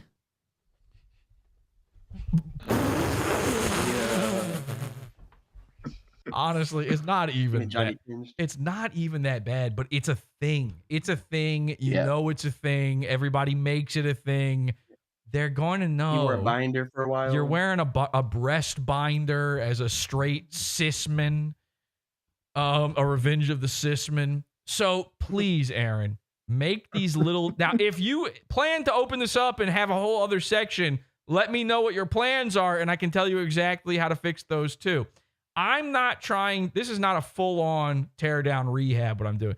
I'm telling you the tiny free or next to free tweaks you can make to fix all of these issues. All right. What you need is, and he's saying he's using photography lighting, which is terrifying. Imagine what he thinks that even is. You can't even picture something like that. Whatever you've got going on for lighting, just throw it away, okay? Buy brand new LED panel lights. They're cheap as fuck. Get yourself some LEDs. Get one that changes color, that can be different colors, and one just plain nice white one, or one that you can change the kelvins on. Get that one as far the fuck away from you as possible to just give the room some basic light. You should probably have it as almost overhead as possible, I would say. We really don't want anything harsh going right at your face or this sign. You probably want it angled from above, and then get one little key light off to the side that adds a little color. You got a lot of orange going on here, maybe a nice cool blue mixed in on everything, and then just leave it alone. Okay? Don't add anything. Don't put in a My Pillow guy in there. Don't start getting crazy. Maybe throw in a totem pole, maybe an Earthworm Jim statue, a totem pole, and then like a little monkey, a little ape. Okay, a little statue of an ape. That'd be very funny to do. Something like that. Would be, yeah. Get a statue made, a 3D printed statue of wheelchair Johnny in his wheelchair doing a wheelie with an explosion coming out of the back. Something cool like that would be fine. Don't show me anything about your life. No photos of you and people you know. No hobbies you're into. I don't need to know that you grill. Okay? Keep all of that stuff to yourself. Because otherwise, my suggestion will have to be that you bury yourself up to your fucking neck on every episode. Because otherwise, I don't think anyone could ever tune in again. All right, when we come back from this one, we're going to have some Nick Rekieta and a lot more.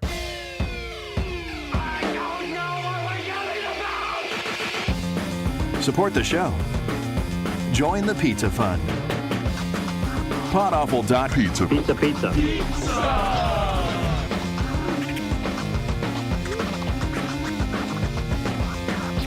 Podawful.pizza.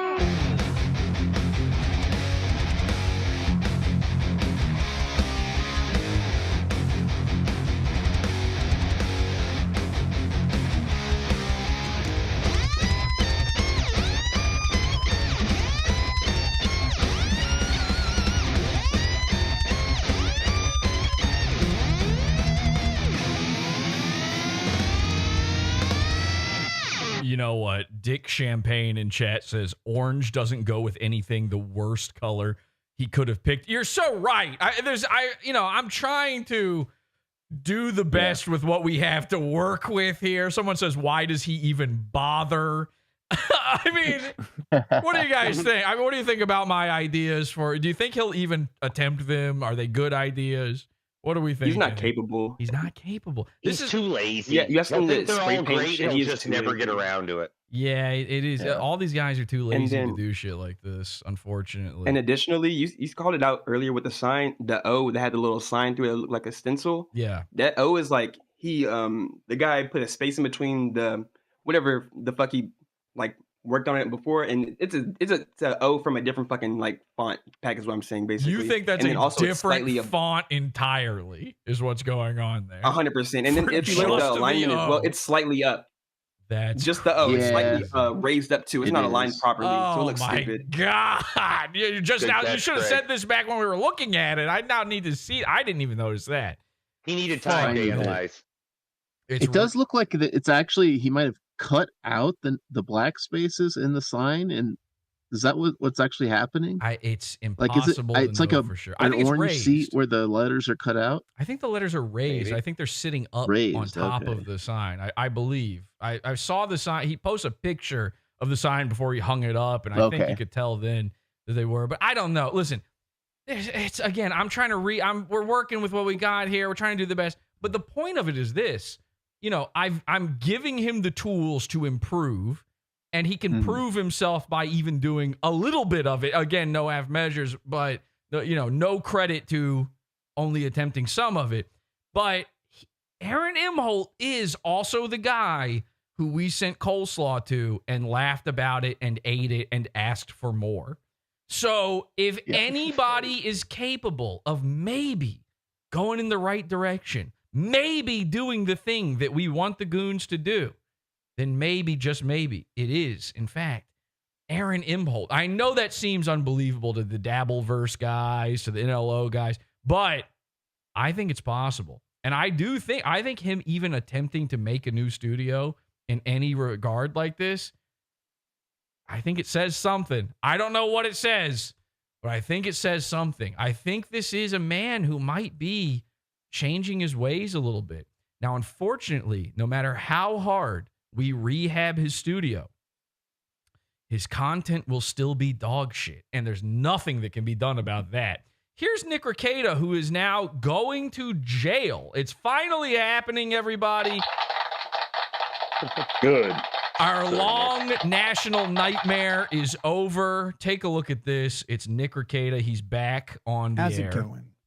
That initial document that was leaked with my pastor's name on it, well, not really actually, he sent me a thing that says he was no longer my pastor.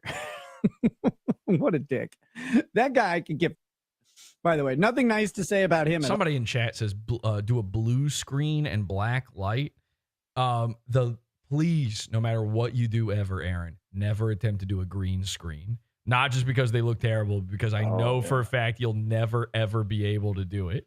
You'll never pull it off. You couldn't key out a fucking green screen to save your goddamn life. And you know, if he did a green screen, first episode he's got it, he accidentally wears a green shirt on it. Doesn't realize it until he's live that he's just a floating worm in space. So don't do that no matter. And again, listen, people out there, they're like, why, Jesse, why do you try to help the goons? Because the goons make the show happen. The goons are our henchmen on the internet. Friends. They're our friends. We use them to create the mayhem, to cause the chaos, to have the fun we have. And every little nugget we put out like this is a little feeler to get them to do something stupid again. So this is, what you just witnessed is the setup. And now you have to watch Steel Toe for the punchline. We'll see what happens on an episode of Steel Toe Morning Show, and we'll play it for you when it does happen. But if you don't believe me, by the way, I can't decide if I want to bring this up right now or not. We're going to do a Mersh episode Wednesday, I believe. Okay, there's a lot to catch up on with Mersh. I'll just put it to you like this. Mersh, I did a thing. I played a little bit of psychological warfare on Mersh over the past few weeks. I put something out there on r/Mersh because we know he reads his subreddit. I put something out there where I was positive he would see it and it would make what I want to happen. Like we would at least get closer to what I want happening to happen. And it worked. We are now watching the punchline take place to the setup. So I can't say what it is because it might ruin it. But Wednesday's episode, we will dive into it. It's actually incredible. We are so close to potentially getting one of the funniest Mersh things ever. Okay? So, sometimes you got to drop a few breadcrumbs. Sometimes you got to see where you can go. There is a distinct possibility that I go through all that to tell Aaron Imholte what to do with his studio, and he ends up burying himself in dirt. It could happen. Okay? Like the chances aren't null when it comes to Aaron hearing all this advice and then going, I guess I'm digging a grave and filling it with plastic bones. And I think for that alone, it's worth it. That's a dream of mine for over a year now, has been seeing Eric with dirt in his face, laying inside of a poorly dug, shallow grave. I said Aaron, didn't I? No, you said Eric. I think I said Aaron. Anyway, my dream has been to see him in a shallow grave in his backyard for a little over a year. And, now I'm pretty sure Ape would help him do it. I don't know if He sure would. she might not have done it before, but now there's a possibility. Speaking of ape, here's Nick Rekieta. At all. But so the document though that revealed the pastor's name and one of Kayla's sisters as the people who reported it, unredacted. I don't have that. I don't have that. That is He's still sitting, by the way, in front of the Joker, which is so insane, so embarrassing, so cringe.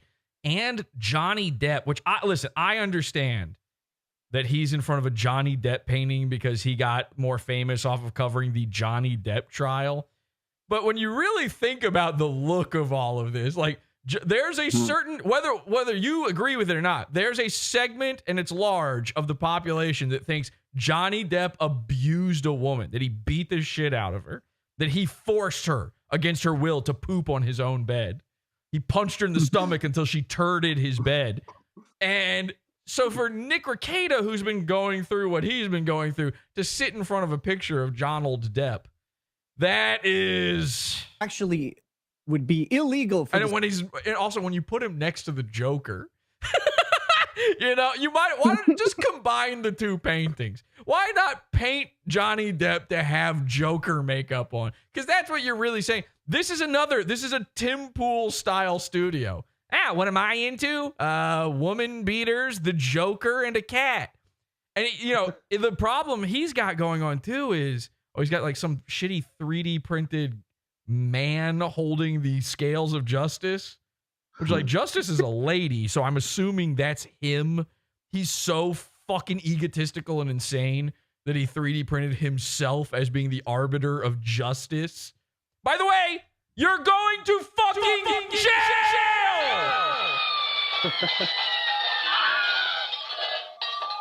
It's happening. Here's his problem, though. What's his personality? What's his hobby? It's drinking and drugs, and he can't have that behind him anymore. The barrel is already too much. He's got a barrel because he wants to be inside of, you know, a distillery or something. This is supposed to make me think of whiskey. He kept the barrel. He was like, I can keep the barrel. Listen, it's oak, it's aged. I'm allowed to have the barrel, but all the bottles, he had empty bottles everywhere that he was sitting there licking, sticking up his ass. So now he's got no personality left. All he's got left is being one of the Earth's Jokers, which it is, in all fairness, it is a pretty insane supervillain Joker plan to get your kid busted for coke. State to give me that document. I put a little smile on your face.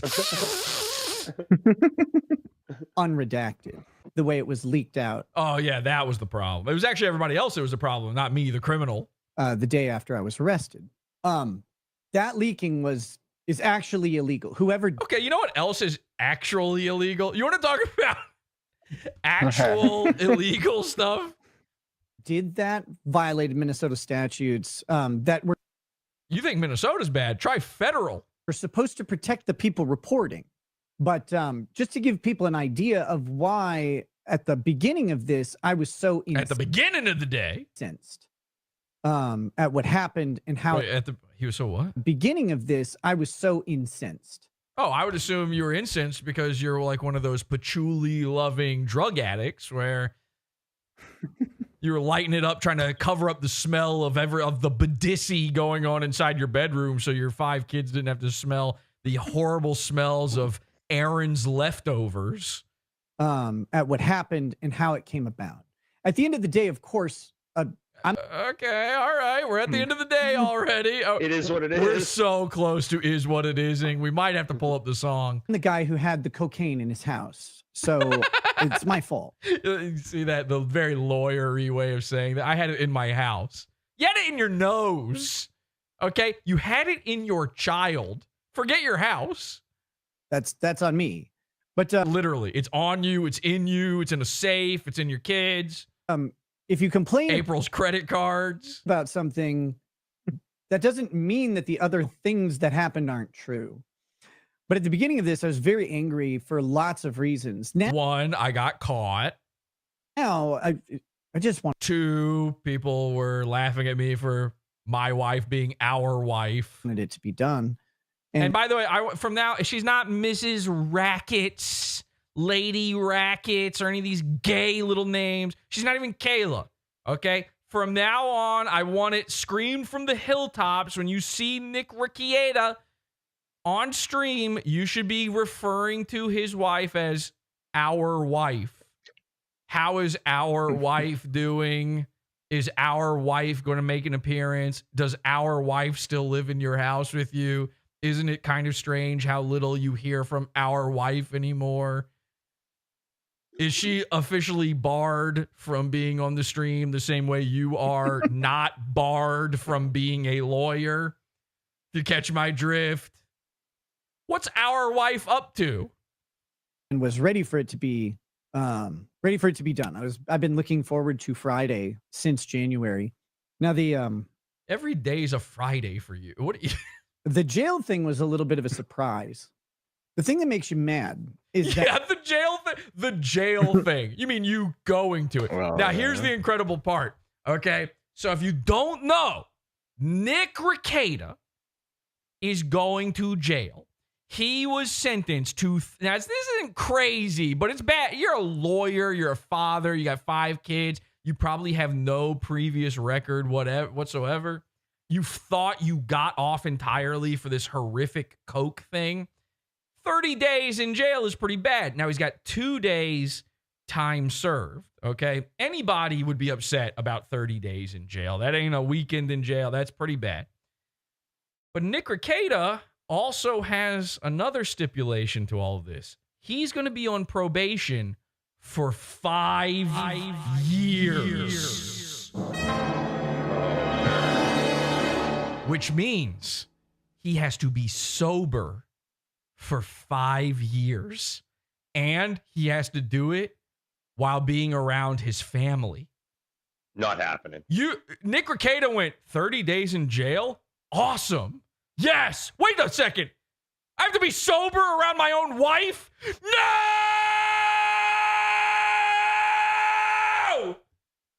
There's no worse punishment on earth than Nick Rekieta having to deal with his family while not on drugs. He's going to be subject to random screenings. And by the way, maybe I'll be popping over to do random screenings as well, submitting those to people. Sorry, you have to pee now.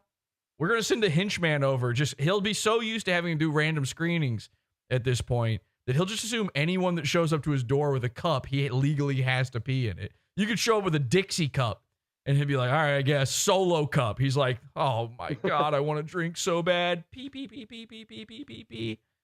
Then you swish it around in your mouth right in front of him and go, nah, I'm detecting a trace of something here. That the people who made the reports, people think that is people from our church. They were not.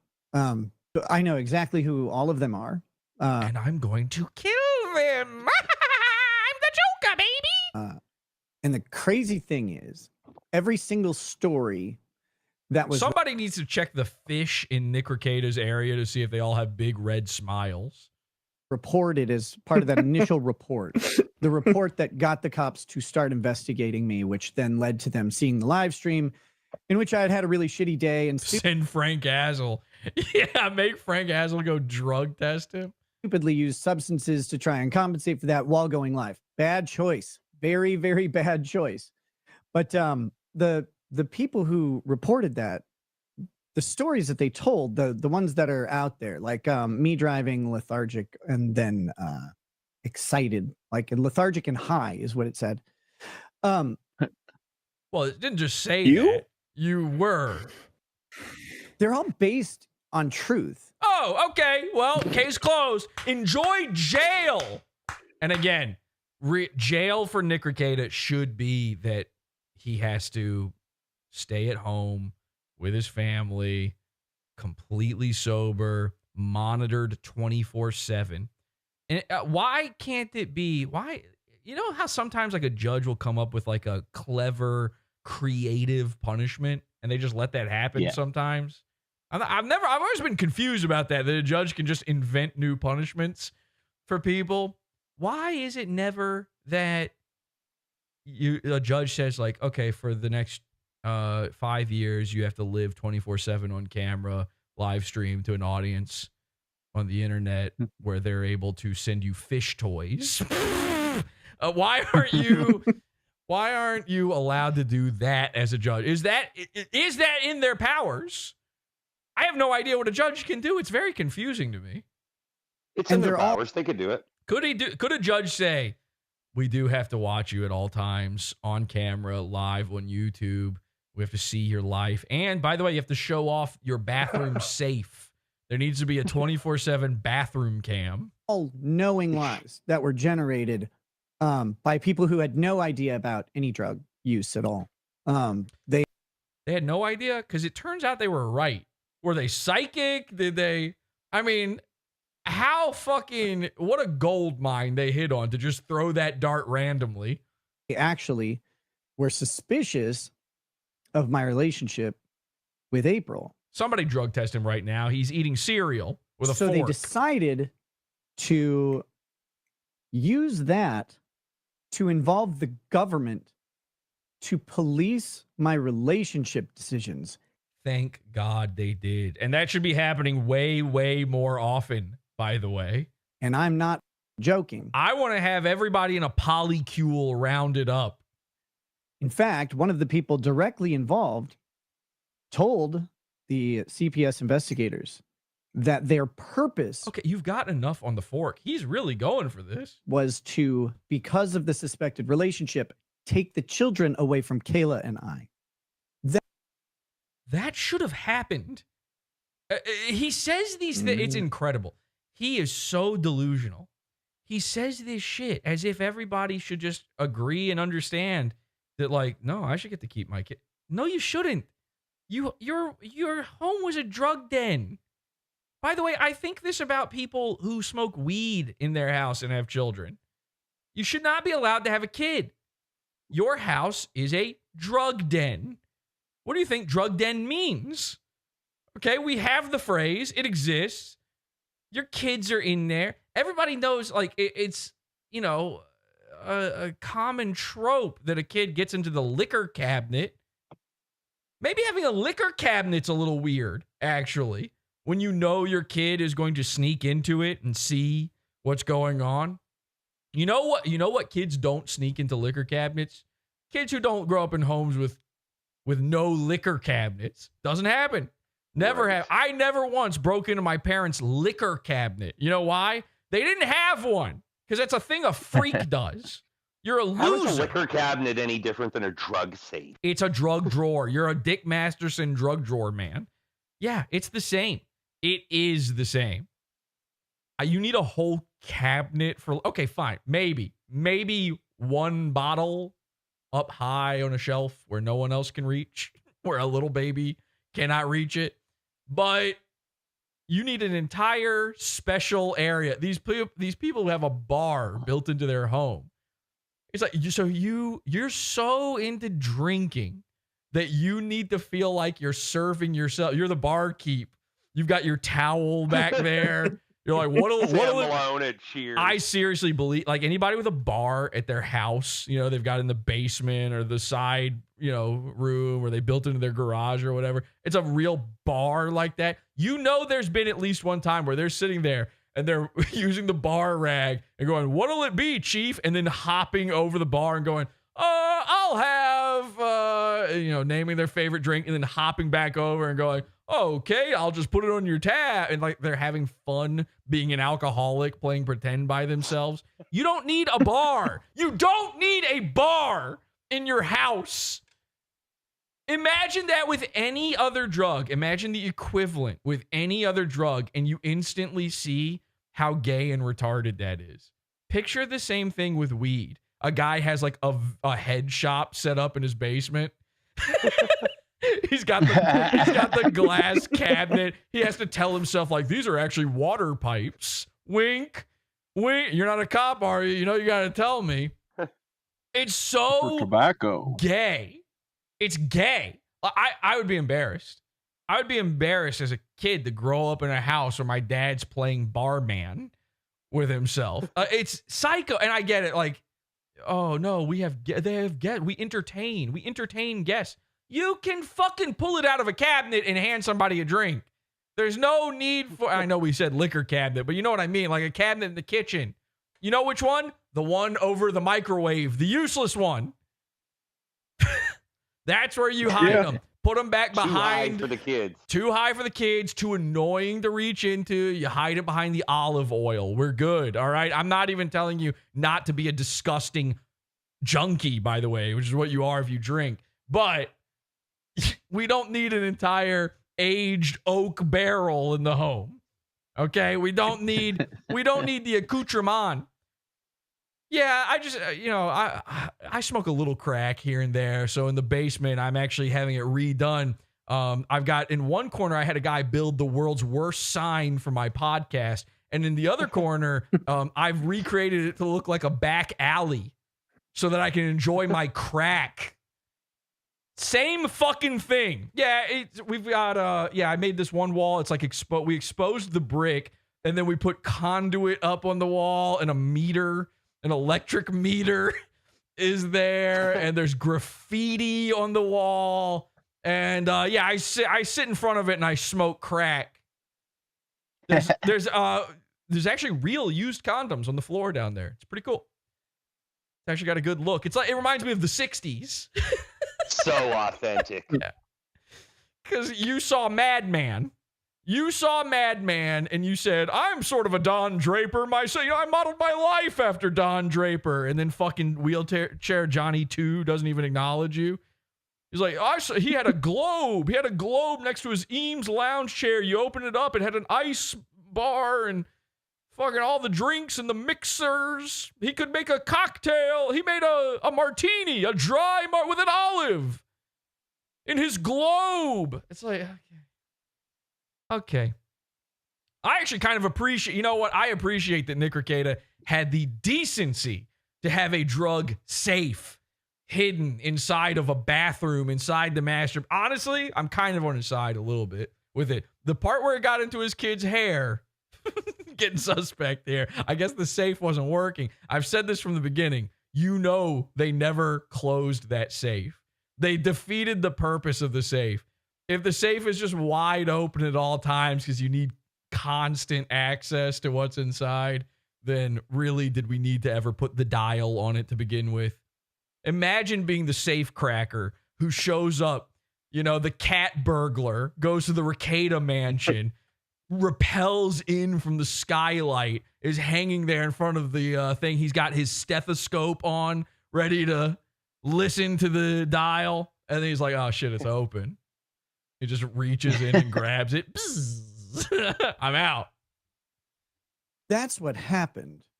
Those people, I don't know when to talk about this. I have to have close contact with those people all the time. Or and else. It's not our church congregation. I know that Aaron's talked about that a lot. Like, oh, the church was staring at us reading the Bible. If this retard thinks that a pastor wrote a sermon based on something that he might have noticed the week prior, that he wrote his Easter sermon because it was Easter was the church service that Aaron talks about a lot. Wow, so it's been a year. Where he felt super judged by everybody. That was all him. Like, that's just in his head. No, it's not. You guys are literally judged by everybody. We all think you guys are freaks. This is messed up. Remember when they were like, back when they were acting like this was not, what was going on? They weren't in a thruple or a quadruple or whatever. And they were like, yeah, we went to the sex shop together. And we all went into the booths and we were looking at where they clean up the gunk. Do you remember that story? Like, yes, we were making fun of them for being freaks before it was confirmed. That's how bad it was. Even the shit that technically speaking wasn't messed up. Like, technically speaking, they're not, you could go to a sex shop with a friend and his wife and be like, haha, look at these dildos. And it could mean nothing, technically. and nobody looked at you guys and thought, that's what's happening. It's impossible. I did a whole show saying, like, these guys were fucking each other up the ass inside of a sex shop. We didn't have any proof of that, and it turns out it was true. Pastors write their sermons, especially for big days like Easter, months ahead of time. They're not just winging it on the fly. Ladies and gentlemen, Dr. Pepper, the only drink. Ladies and gentlemen, look at it. You know what? Innocent, Your Honor. But yeah, it's free this man. Take it all back. Jesus Christ, let him be free. Cheers, Nick. You can have whatever cabinet you want as long as this is in it. You could have the cabinet of Dr. Caligari. It's been a long year because again, at the end of the day, it was still Couldn't do the zero anymore. We are so at the end of the day. still me who had the stuff. Like that shouldn't have resulted in what it did. Well, you having it is also your wife, and by the way, your kids having it. It's certainly your wife. It's not. It's she goes pee-pee in that bathroom too, I'm sure. And there's some suspicious stuff still about the warrant, but hey, we lost. Yeah, that's what this is. You know what? It's all everything except me having coke is suspicious. I can't believe everybody else is so strange when it comes to this case of me doing drugs with my kids. His arguments in court, I don't think they were very well made. I don't want to shit on my lawyer. I wonder if he wants to shit on you. Shitting on lawyers? Not cool. Yeah. You don't want to shit on... Well, you picked him. What is he, a dog bite lawyer? Hearing's a really, really hard job. That's why I don't want to do it. That's why I'd much rather do this. This is much more natural for me. No, it isn't. This is the least natural I've ever seen. And Aaron Imholte is more natural at this than you are. He doesn't want to be a lawyer because it's hard. You can't be a lawyer. Let's be clear. When he was a lawyer, you know, we've been making fun of Nick Rekieta since 2016. Before he ever had a live stream, we were saying this dude has never had a case. He's never represented anybody. We were calling him back then, we called him a strip mall lawyer. He was like Saul Goodman. His office was literally in a strip mall with an inflatable on top. No one was he had no business. Just nobody. I'm not kidding. You had a doll made of him in 2018. Yes. Or 2017. Something. I don't know. Listen, the point is, I'm positive you can't find a case that he's ever tried, that he's ever been a part of, that he's ever defense, prosecute, whatever. I don't care. He's never been a part of he's never been anyone's lawyer. Like, you are only a lawyer in theory if you've never actually practiced in any way. But owning a practice doesn't even mean you've practiced. And he did. He had Rekieta Law, which is now just the name of a YouTube channel. That's all it is. You're not a lawyer. All these other lawyers on YouTube are also still lawyers, right? They still do lawyer stuff. Right. And even the ones that don't did do it. They had been... This might be a crime. It actually might be illegal for him to refer to himself as a lawyer. I'm not sure. Like, are you a lawyer if you've never done it? There's a reason they call it practice, Nick. You haven't had any. You've never tried. They call it trying. You've never tried it. You've never touched the stuff. It's insane. The fact that anyone would listen to your legal opinion on Donald Depp or anybody. If you wanted to try to tell me about the legal, like what the Joker did wrong inside the Joker movie legally, I wouldn't take that advice. Even if you had told me that you had studied Gotham law for the past 12 years. I'm sorry, but until you've defended Clayface, I'm not taking your opinions on any of this. How do I know that that's even Clayface? Could just be that he, reshaped himself into a different guy. So, lawyering's a very, very difficult job, and sometimes things get missed. Oh, so it was just your lawyer It's not that you were guilty. It's that your lawyer fucked up. The ego on this guy is so unreal.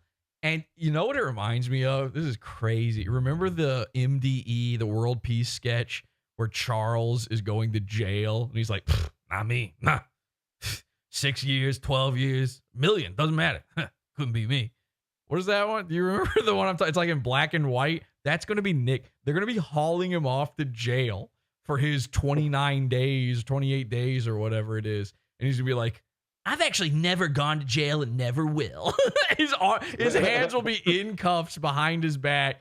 You know, he'll be using the sink toilet, peeing while washing his hands, and he'll be like, jail?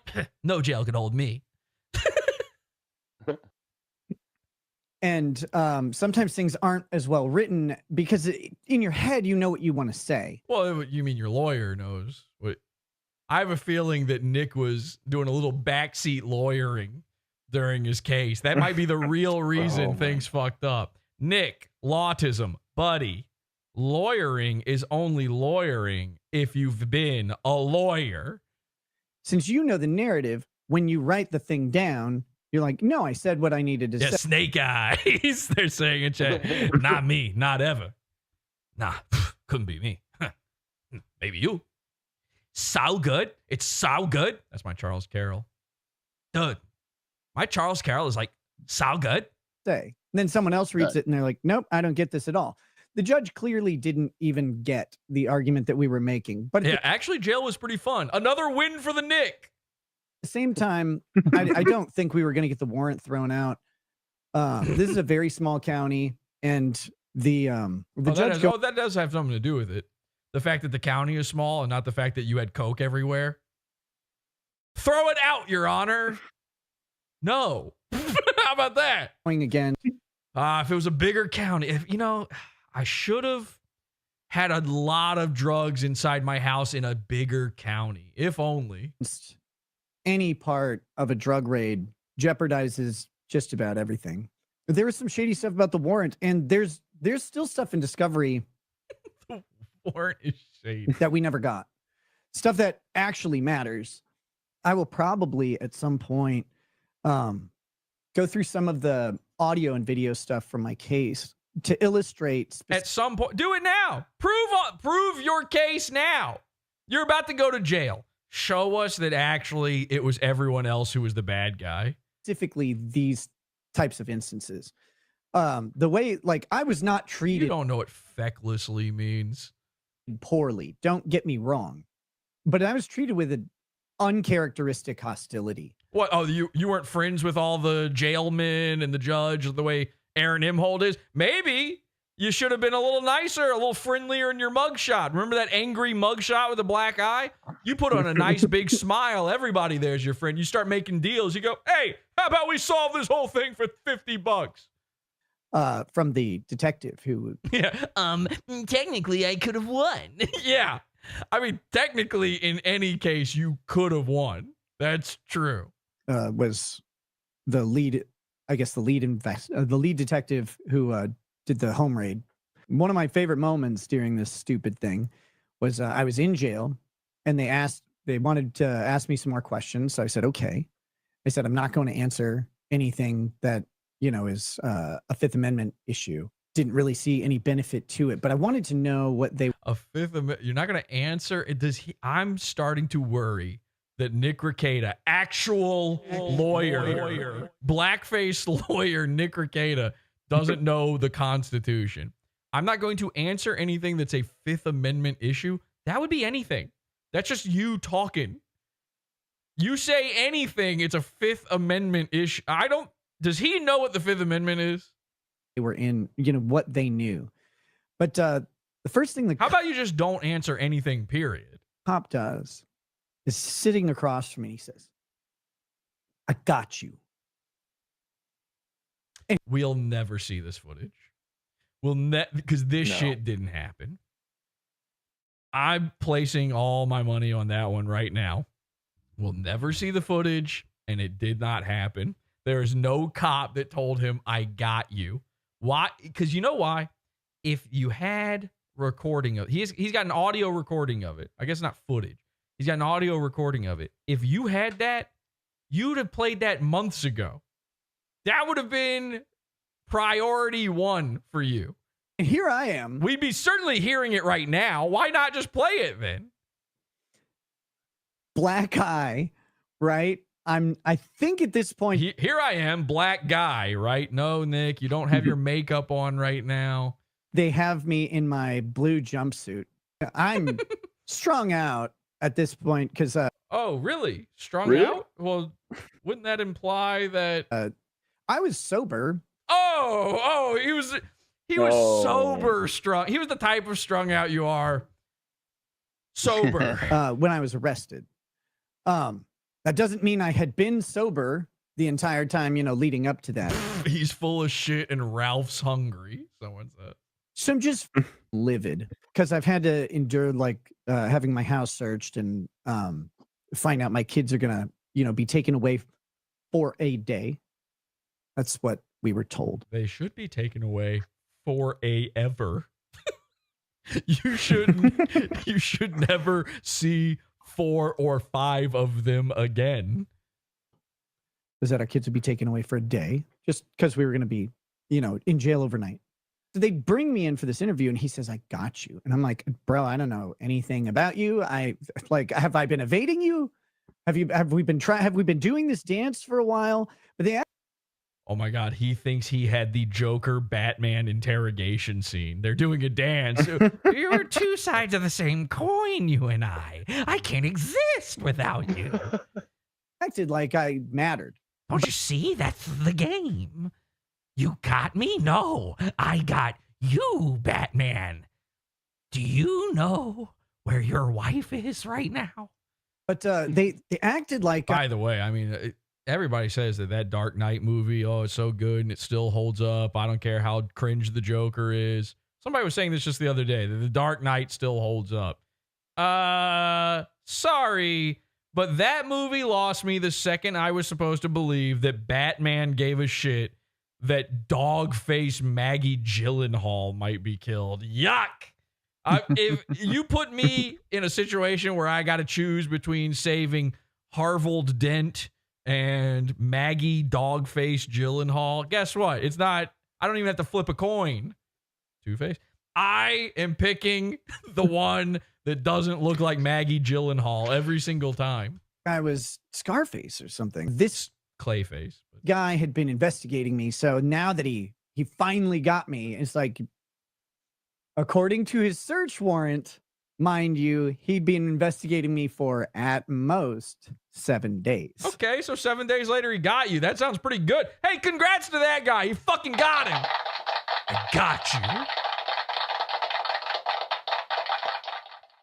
But the way he talked about it was as if he had been after me for months, which is what he indicated to me at my house. And he made a phone call to April's mother. Told April's mother that she was high, which they didn't drug test any of us. So that was he just made that up. She also wasn't high, but he also told. No, she was the type of sober where you're strung out. Okay. So speaking of legal issues, there's another interesting thing. We mentioned the news earlier. Here's an interesting news report that seems right up our alley. Thanks to Scott for sending this to me. This is straight off of the news. You guys know the news? The House GOP passed a bill to limit federal judges' ability to issue nationwide injunctions, but it comes at a time of heightened threats to judges after months of social media attacks by President Trump and Elon Musk. The threats include ominous pizza deliveries with a particularly cruel twist involving a judge whose husband and 20-year-old son were shot at their family home. Ladies and gentlemen, a food mystery. Beautiful. Here we go. Some henchmen at work. Her son, Daniel Andrew, was killed. And here's what she told my colleague, Nicole Wallace. Now, there's a big thing that hanging, because of course, this is, hi, I'm the news. And we first became aware of the news when I was boots on the ground there as a first responder to P-Gate. Okay, the thing they're delivering here in this news story. Remember that gate? Domino's Gate, we call it. So I was the Chris Chan news as a newsman yourself. I was a first responder to Chris Chan. I was a first responder to P-Gate. I was a first responder to 9/11. I was a first responder to 420, actually, as well. I'm not going to tell you which one of those 420s it was, but I was a first responder to it. Maybe Uncle H's B-Day? Well, listen, there's a lot of options, and it was one of them. Okay? So anyway, I was there, boots on the ground, and we met someone called The News. There was a little lady there. They were from the Real World News. And she was wearing this little red jacket, and she was a little bitch. And she was so mad that we were first on the scene. This was right after the gunman had showed up to P-Gate. And she was so mad that we were blocking their shot. They thought they deserved to get the best shots of Comet Ping Pong. So she comes up to us and she's like, "Hi, I'm The News." She called herself The News. All right. "Hi, I'm The News." Now, and I'll never forget this, and I've always had this thing with The News. The News is so vile and so crazy to me. You ever read a story in the newspaper? Because you think I'm just talking about the TV news, right? All news. Everything I'm saying applies to all news. You ever read a story in the newspaper where they're just talking about some random guy, something happened to him. I don't know. He was involved in, there was a mugging at a store. And he helped stop it. He's like the good guy in the story. And they'll be like, Daniel Chalmers of the 1400 block of West, 9th Street. And you're like, why are you fucking doxing this guy? Like, what is that? Why do they do that? The news doxes. This is crazy. I've been thinking about this a lot lately. Doxing is so overblown as a thing. Because the news doxes you. Do you remember phone books? AKA Doxbin? 90s Doxbin. Okay? You used to get a book. They'd send it to your house for free, I think. Was it free or did you have to pay for it? They would just send you this big yellow book. And inside of it, it was everyone's name, phone number, and address. You could just find anybody. It was crazy. Now you got to pay, $20 to a subscription service or something for something like that. It's supposedly hidden. The news, you're the good guy on the news, and they're like, by the way, hey, to the bad guys out there, here's where the guy lives. Remember this? Remember, nobody here is old enough to remember this probably, but in the Zodiac case. Tom is. Ladies and gentlemen, Tom Gully, the only guy old enough to remember this. Tom. Good to see you, Tom. Shout outs to Thomas Gullard. Also a news anchor. So, Tom, you were one of the Zodiac killer suspects, right? Allegedly. Okay, I am alleging that. By the way, here's the sign. So I guess the entire thing, even the shiplap, is part of the sign. Oh my God. And then look at this. This is what we're dealing. Oh my God. We're dealing with, this is a bigger rehab project than I even originally realized. This is not good, folks. Yikes. Aaron, just. All right, restart the episode. We're going to have to start over. Aaron, call me. Okay? Call me. Okay? I'll get this figured out for you. We got to get this thing off of this. Holy shit. No wonder you kept saying it was so heavy. I thought it was just the orange part. Yuck, this The boot sucks. does look great, though. The boot looks if great. He sits in front of the steel toe. The boot looks great. The boot looks great. Steel sole. It's even got the little. You're right. It's even got the little scuff mark on it. That's the only added part to the clip art. So the boot looks great. Great job to that guy. Everything else about the sign is a disaster. Anyway, Tom, let me ask you something real quick. You remember the Zodiac killer, and of course, you were probably scared at the time. You thought you would maybe get killed or get caught. I'm not sure which one, but do you recall this? They he kept sending those encrypted the codes, right? Yeah. And then people the ciphers, and one of them though, or like two of them, some of them to this day are not officially solved, but two of them got solved while the Zodiac killer was still active. He hadn't even killed like two of the famous ones he killed yet. And like just this random couple. Yes. I can't remember. I think their last name starts with H. I can't recall it off the top of my head. This random couple who were not cryptographers. They're not people who are, cipher solving puzzle maniacs. They're just random guys. It was a man and a woman. They solved 2 of the things just by brute forcing it, just by looking at it and going, I don't know, it looks like it might be this. And you know, the Zodiac Killer, assuming it was real, the Zodiac Killer was like one to taunt and one to get mad when they would taunt back, or when people, you know, there was this doctor who would try to challenge the Zodiac to send him messages saying, I'll break any message you send me. Send me your name, I dare you. And it pissed off the Zodiac. So anyway, the news reports that this couple broke the cipher on 2 of his notes, and they fucking gave their address in the news report. The Zodiac Killer is on the loose. He's not done murdering. And I'm not joking. You can look this up. Their address is in the article about them breaking it. Donald and Betty Hardin. I said it was H. He was a school teacher, but they were people that would like do Sudokus and really complex. They had Sudokus back then? Yeah, they had all sorts of word puzzles and things like that. And they were a member of a group that would try to solve these really difficult to solve things. And they did it at like their breakfast table. They solved it super fast after it came out. You know, the police have been working on it and all this other stuff. It's an amazing story. And the greatest part is, if you want to thank them for it, you can go right to their fucking house because they gave out their address in the news. This is what the news does. And I've always been, you're a newsman, Tom.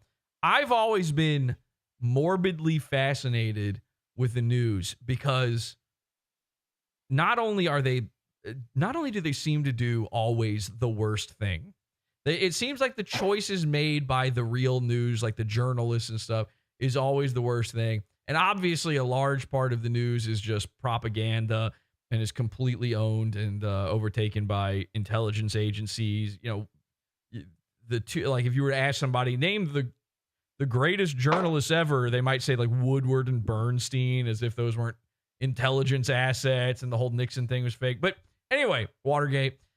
Speaking of gates, P-gate, right? So I've always realized, like, the news, even when I was a kid, I was like, this isn't news. The thing that, like, I'm not sure anything is news. I'm not sure you need to know any of this stuff. Like, okay, the Pope died this morning. Like, I guess if you're Catholic, that sort of affects you.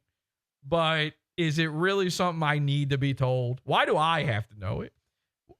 Most things, and then you go, well, maybe local news. But then local news is something like, you know, either a black guy in a bad neighborhood nearby you got shot, and you're like, no doy. Or it's a guy you know. Like, the only time the news could ever be important is like, your dad was shot and killed. And if that happens, you're going to find out without the news. It's going to come up at some point. This information will make its way to you. The news is fake, and then they have to fill it. You know, they don't have enough time to fill it, and so they got to fill it with human interest stories, which are, by the way, the least interesting things ever. I mean, fucking Aaron Imholte and Nick Rekieta end up in the news as a result of stuff like this. These guys, there's very little, I believe, is newsworthy. I think, here's newsworthy. World War III. That's newsworthy, right? But by the time you tell it to me, it probably is too late. So, well, do you know of any news things that aren't immediately attached to advertising? What do you mean? I don't understand what you're saying. I mean, the reason that the news is there is to get the public to watch it. Oh, yeah. They're all sponsored by Pfizer. I mean, why do you think they pretended COVID was a thing? By the way, you talked about the phone books. The phone books were free because they were filled with advertisements. Right. And so, like, the news that I work for, you really couldn't dox people at this stage of the game, but you would say someone was murdered at a home in the 1400 block, or at a Walmart in the block. Well, how many Walmarts are there in the 1400 block? Yeah, it gets the criminal close. I've right? done this. It gets them handy. I've done this before. Like the thing about like saying what block they live on blew me. When I was a kid, I saw that. Because when you're a kid, you don't understand what that means. Like, what is the 1400 block? I mean, especially if you don't grow up in a city, you don't know what that means. Like, you know, your address isn't given by block when you grow up in the suburbs. So as a kid, I didn't understand it. I remember asking my parents when seeing this in the newspaper. I was like, what does that mean? The 1400 block. And they explained it to me. You know, I'm a little kid. And then I'm like, what? So they're just telling me where the guy lives? And ever since then, one of 8 houses. Yeah, well, that's the thing is ever since then, sometimes I'll be reading a news story and I'll see that and I instantly go to look up the block. And I swear to God, I've seen it before where they're like the 1400 block. And then you go to find it. There's one house in that 1400 block. It's 1401. It turns out.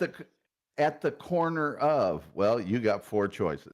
Right. And when I was a young man many, many years ago, it was, and certainly before that, they would give the exact Bill Johnson of 143 Main Street. I mean, they gave your exact. Right. They do that still sometimes. They gave out, the news gave out the address to the parents of a comic book artist who committed suicide last year. There's this guy, Ed Piskor. And he had a well-known YouTube channel where they talked about comic books, and he was a well-established and accomplished comic book artist in his own right. And some idiot liar woman decided to pull a Me Too on him hoax and claimed that he raped her, basically. And it wasn't true. It just straight up wasn't fucking true. It was nothing. And everyone started going after him about it. And the news started hounding him. They were hounding him 2 days before he disappeared. And then a day or two later, he was found. He had like hung himself in the woods or something like that. So the news not only killed the guy, I'm not kidding. The news directly led to this guy's death. Hi, I'm the news. But then they went and hounded his parents after his death. No, sorry. I can't remember if it was after his death or not. They hounded his parents about whether or not they think their son is a rapist. Which, like, this was a 40-something-year-old man. What does his parents have to do with it? Why would you have to ask them anything? Are you, hey, does your son fuck? That's not a question the news should be asking. It's not news, by the way, at all, that some dumb woman felt like years after the fact that she was raped. That's every woman thinks that at some point in her life. She's like, I'm pretty sure I did get raped, actually. I'm definitely a victim. And I've been gaslit. I know that much. I definitely had that fake thing from a movie happen to me. So that's basically rape. So they went to his parents' house on the TV news and showed their address on it. And then the dude kills himself. It's insane. Anyway, the news is nuts. The news is absolute garbage. Point of that is we've got a food mystery here. They're delivering pizzas to murdered judges' sons' houses. There's a whole thing. Now, take a listen to this and see if it jogs any memory holes for you. I was told that do you know who this judge is? Second pizza that arrived at this judge's house, he had already received one before. The second pizza that arrived at this judge's house was sent by my son, Daniel Anderl. The name that they used on the pizza was Daniel Anderl, my baby boy. He wasn't a baby, he was a grown man, but who we lost on July 19, 2020. July 19, 2020. Why is that so funny? Judge Esther Sellas, federal judge. Whoa! Do not memorialize me this way after my death. Holy shit. What, did you get Ed Piskor's corpse to draw that? Fuck me, man. District of New Jersey joins me now. I thank you. When I think about the cruelty of this, it's... All right, so they're intimidating judges by sending pizza orders from dead kids of the dead kid of a judge. All right? Anybody remember this story? What happened in 2020? It's a COVID thing. No, Tom. No, it's exactly the same thing that made me acquainted with the news. This is a P-Gate story, and this is why you don't remember correctly. This is related to Epstein. This is the Epstein judge. This is the one. Right. Epstein all of a sudden didn't make it out of the jail. Oops, none of the cameras were on. Oops, the guards were asleep. Oops, all berries. And wouldn't you know it, the judge in the case I think it was before that happened, was this lady. This is the person who was going to judge the Epstein thing. And one night beforehand, in 2020, a FedEx delivery guy, a guy dressed as FedEx, showed up to the door. Her son answered, I guess the husband, and he shot him. And he killed the son. Shot both of them. Didn't shoot the judge, which sounds a lot like a message being sent. You know, like the thing they're reporting on now. This was a hit. This was a somebody higher up saying, you're not judging this one. You sure about that? Oy vey, are you sure? How would you like to talk to the FedEx driver that came all the way here from Israel? You sure?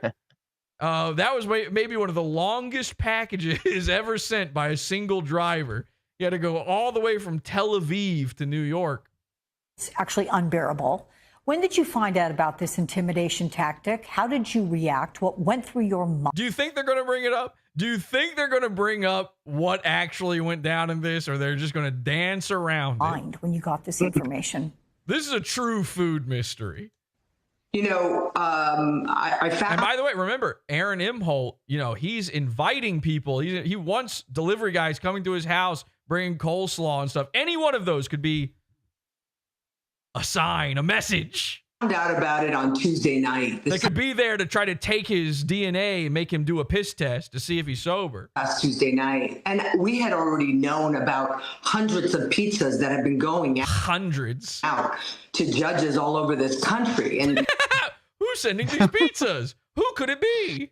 And we know the significance and the threat of a pizza arriving at a judge's house. Really? What is the significance of a pizza? They didn't order the pizza, so what's the point? The point is someone wants that judge. And see, this is the other thing, is this is kind of unspoken, but you read between the lines. These are paid for pizzas. That's our move. You know, this is the thing where Dick Masters is like, I don't get it. I thought the point was you don't pay for it. These are paid for. There's a significance to it. Someone wants those judges to know.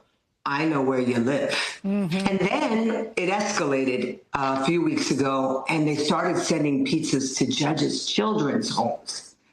So now we know where you live, and we know where your children live.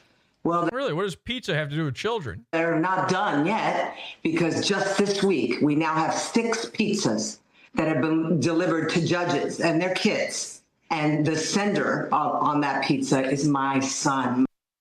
Well, that's very nice. How did he do that from beyond the grave? My murdered son's name is now being attached, is weaponized, is being used as a weapon. What we should do is get a psychic in to perform a seance and just make sure that it wasn't your son actually doing this. We might be jumping the gun. Sorry.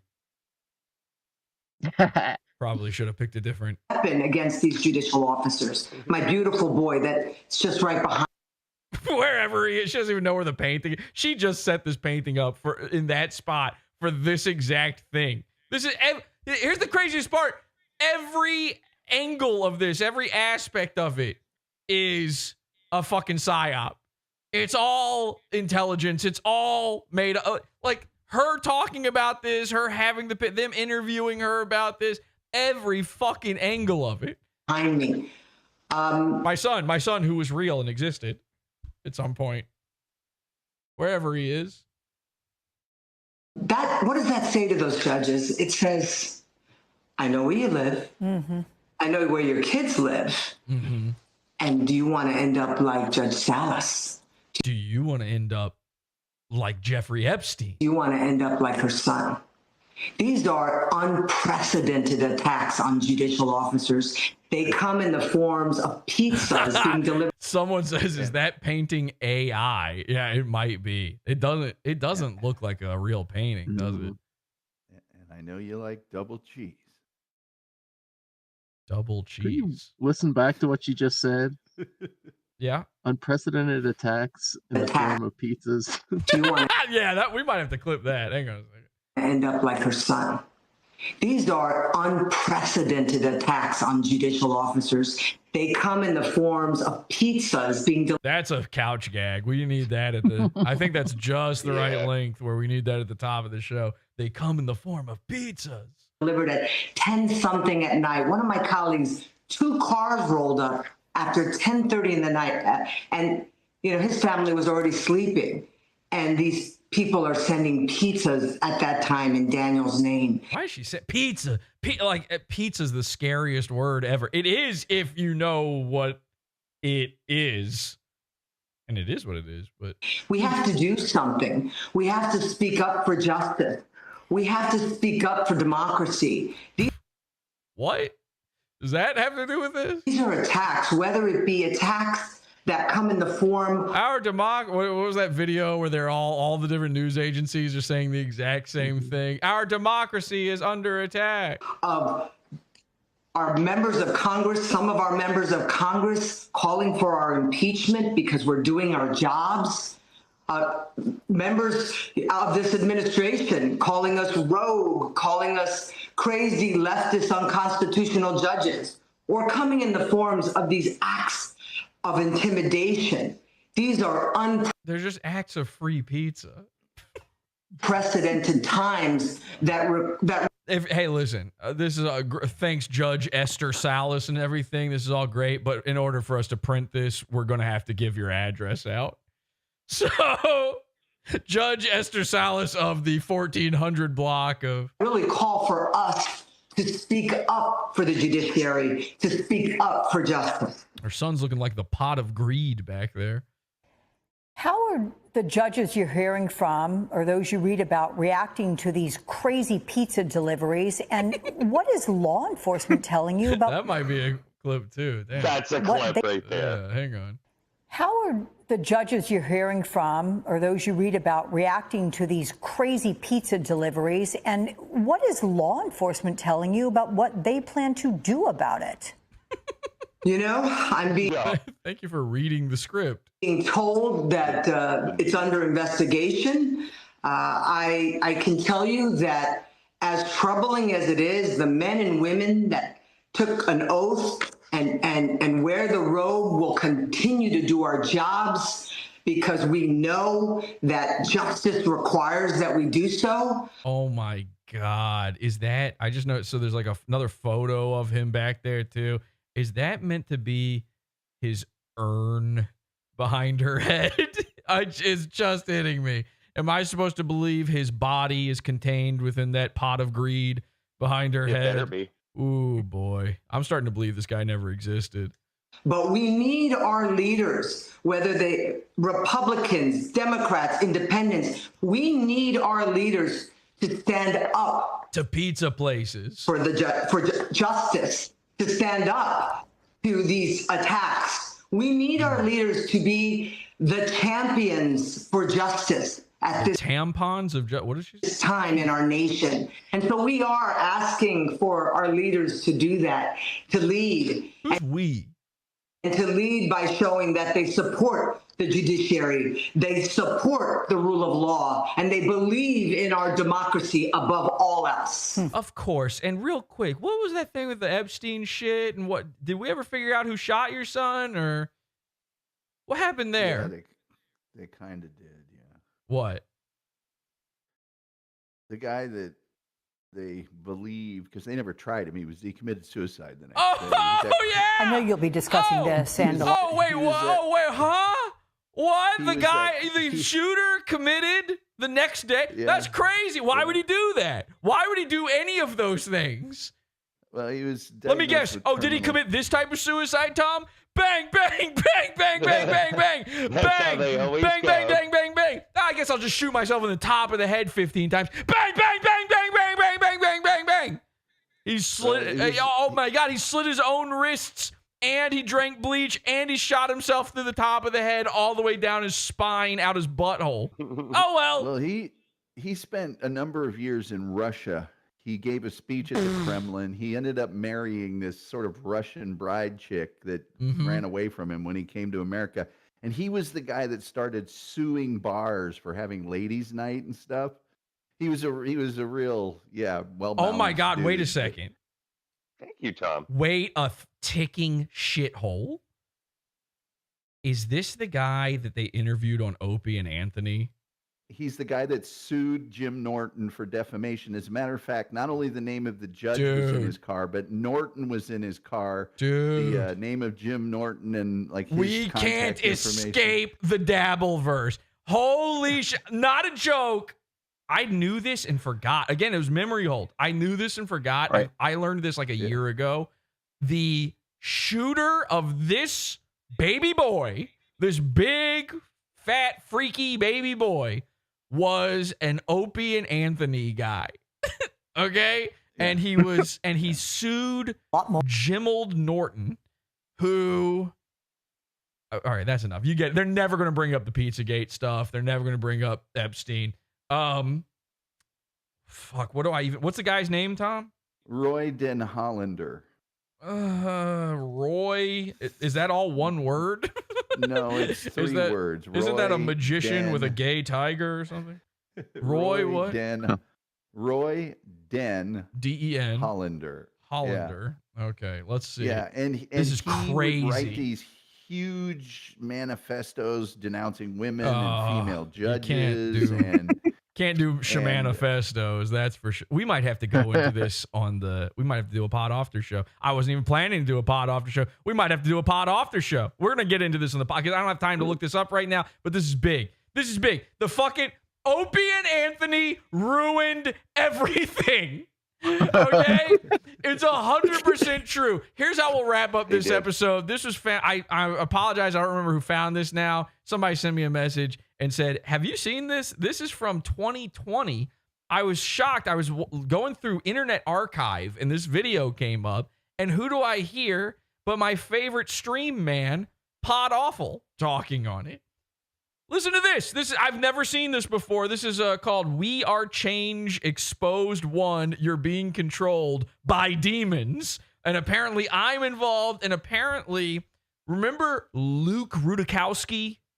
The guy that Revenge of the Sis is trying to cozy up to. They've been on his show twice. We made fun of them on his show. He's got a big nose. And he's friends with Tim Pool. Okay, you've seen him in the Tim Pool Pirate Cove podcast studio before. Apparently, this dude, this crazy person, used me to make fun of Luke Rudkowski back in 2020. We had no idea. Watch this. This is so fun. Alex Gray. I had to work in a Hot Topic when Tool was popular. And that Alex Gray shit is so fucking cringe, man. And that, of course, it's stoners and druggies who like that. So, oh shit, eyeballs, man, being 15. Oh, my first time doing drugs. Oh shit.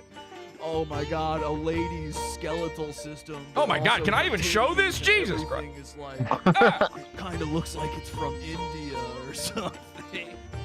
Alex Gray and Tool fucking suck, man. If you're into that kind of, man, what kind of brain do you have to have?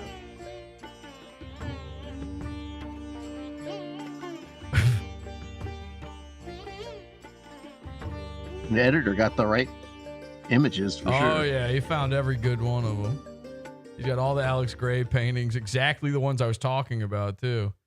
And then yeah, this whole thing I guess is just about 10, 9, 8, 7, oh my god. what is that? This is Luke Rudkowski of We Are Change the World, and I'm joined by Allison and Alex Gray, amazing spiritual visionary artists.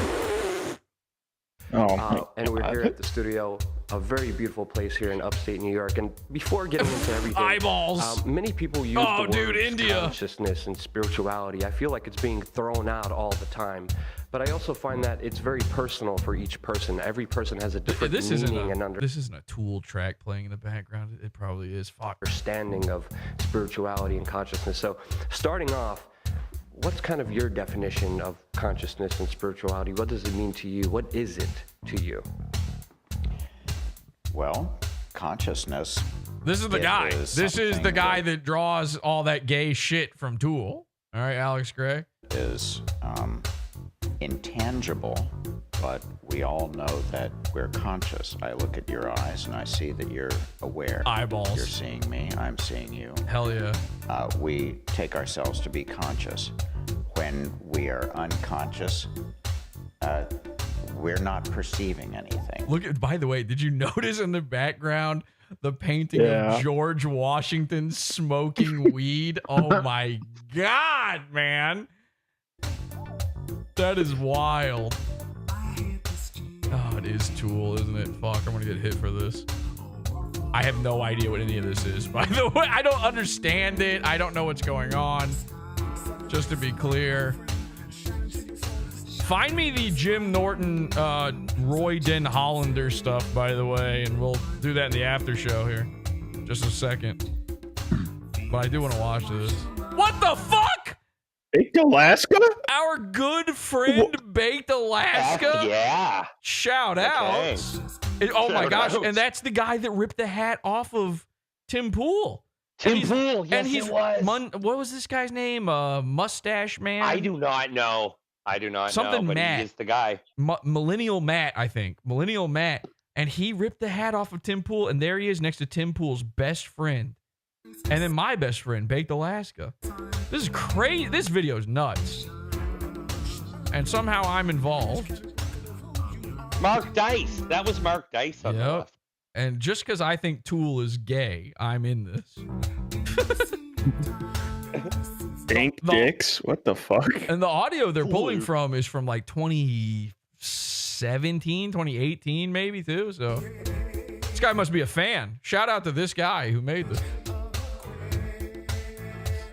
Yoba. Oh my gosh, look at all these gay guys. Imagine them with eyeballs and weed.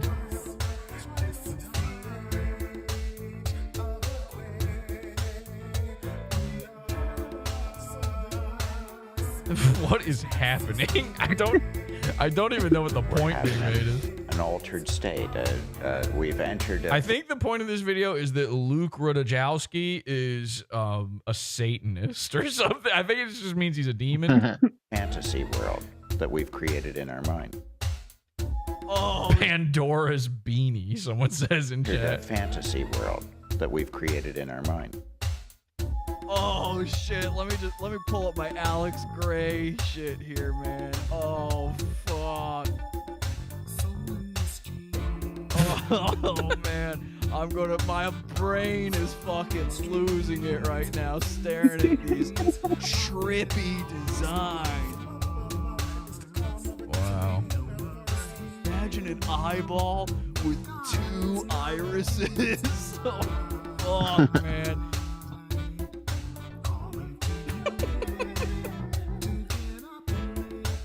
Oh shit, look, imagine if you could see a guy's veins. That would give you such galaxy brain. Oh damn, eyeballs, but it's also sort of a vagina or something. Oh my god, shit, bro.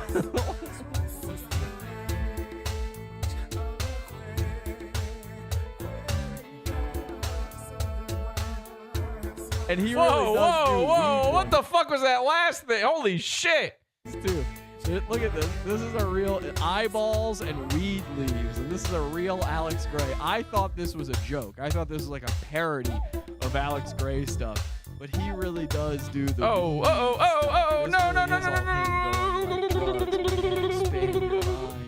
Here's a lady, a naked lady covered in pot leaves.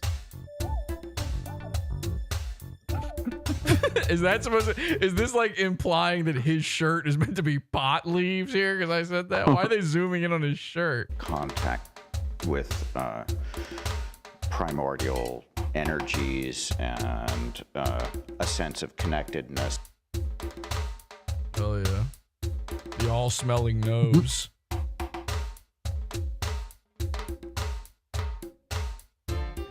When I was on a DMT trip, it was pretty much told to me the same way like you described it, which is very weird.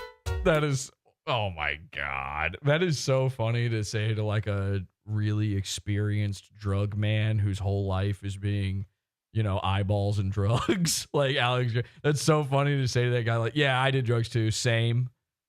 Yeah. What you were saying before. Yeah, me too.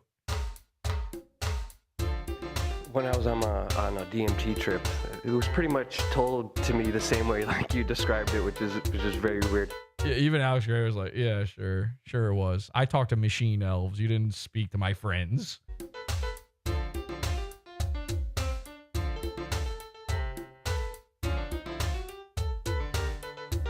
This music is insane. Oh shit, bro.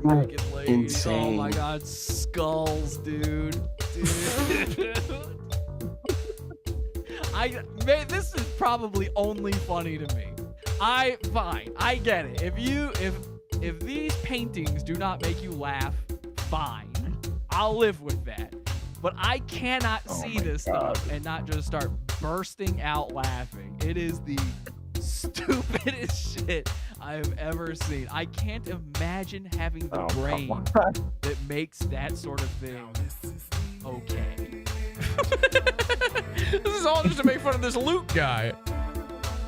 I didn't say anything. I don't know anything about this Luke fella. Other than he looks like Ethan Van Sciver. Oh, Gandhi. Oh, shit. You're blowing my mind. Dude, imagine Gandhi smoking weed. I have no idea what point they're making here. I'm too dumb for this. I guess he's a part of these temples. He's a part of a temple. You know that's bad. What island is this on? Big St. James. Global Temple of Divine Administration. What the? Here's a guy who was incensed.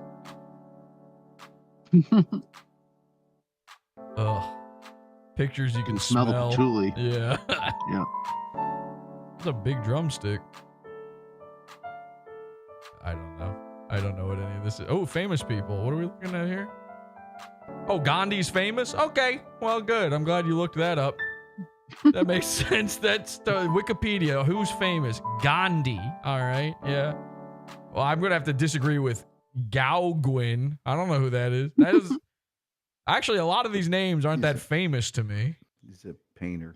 Okay. Fuck you. What happened on that DMT trip? Honestly, so you had an experience of consciousness. Mm-hmm. I had a out of body experience that ultimately was female voice that came to me after I let go. Ooh, and then Alex Gray looks at his wife like, oh, female, you know about that, right? Because you are. I also paint titties. So Alex Gray. Anyway, I just thought that was cool. All right, everybody. Thank you. We're going to go into a pod after show now. Thank you, everybody. Thank you to the henchmen for joining me. Thank you, everybody, tuning in live. Join the Pizza Fund, podawful.pizza, and get immediate access to this pod after show. I'm going to start it in like a couple minutes, though, because I wasn't prepared for this one. So give me a few minutes. We'll be over there live. Podawful.pizza. Join the $6 level and get access. And until next time, thank you so much. Steel Toe, take my notes, and have an awful day. Goodbye. Bye, everybody. Join the Pizza Fund, nigga. Tom's supposed to say that. Yeah. Stealing his thunder. I sent you video for the Roy Den Hollander.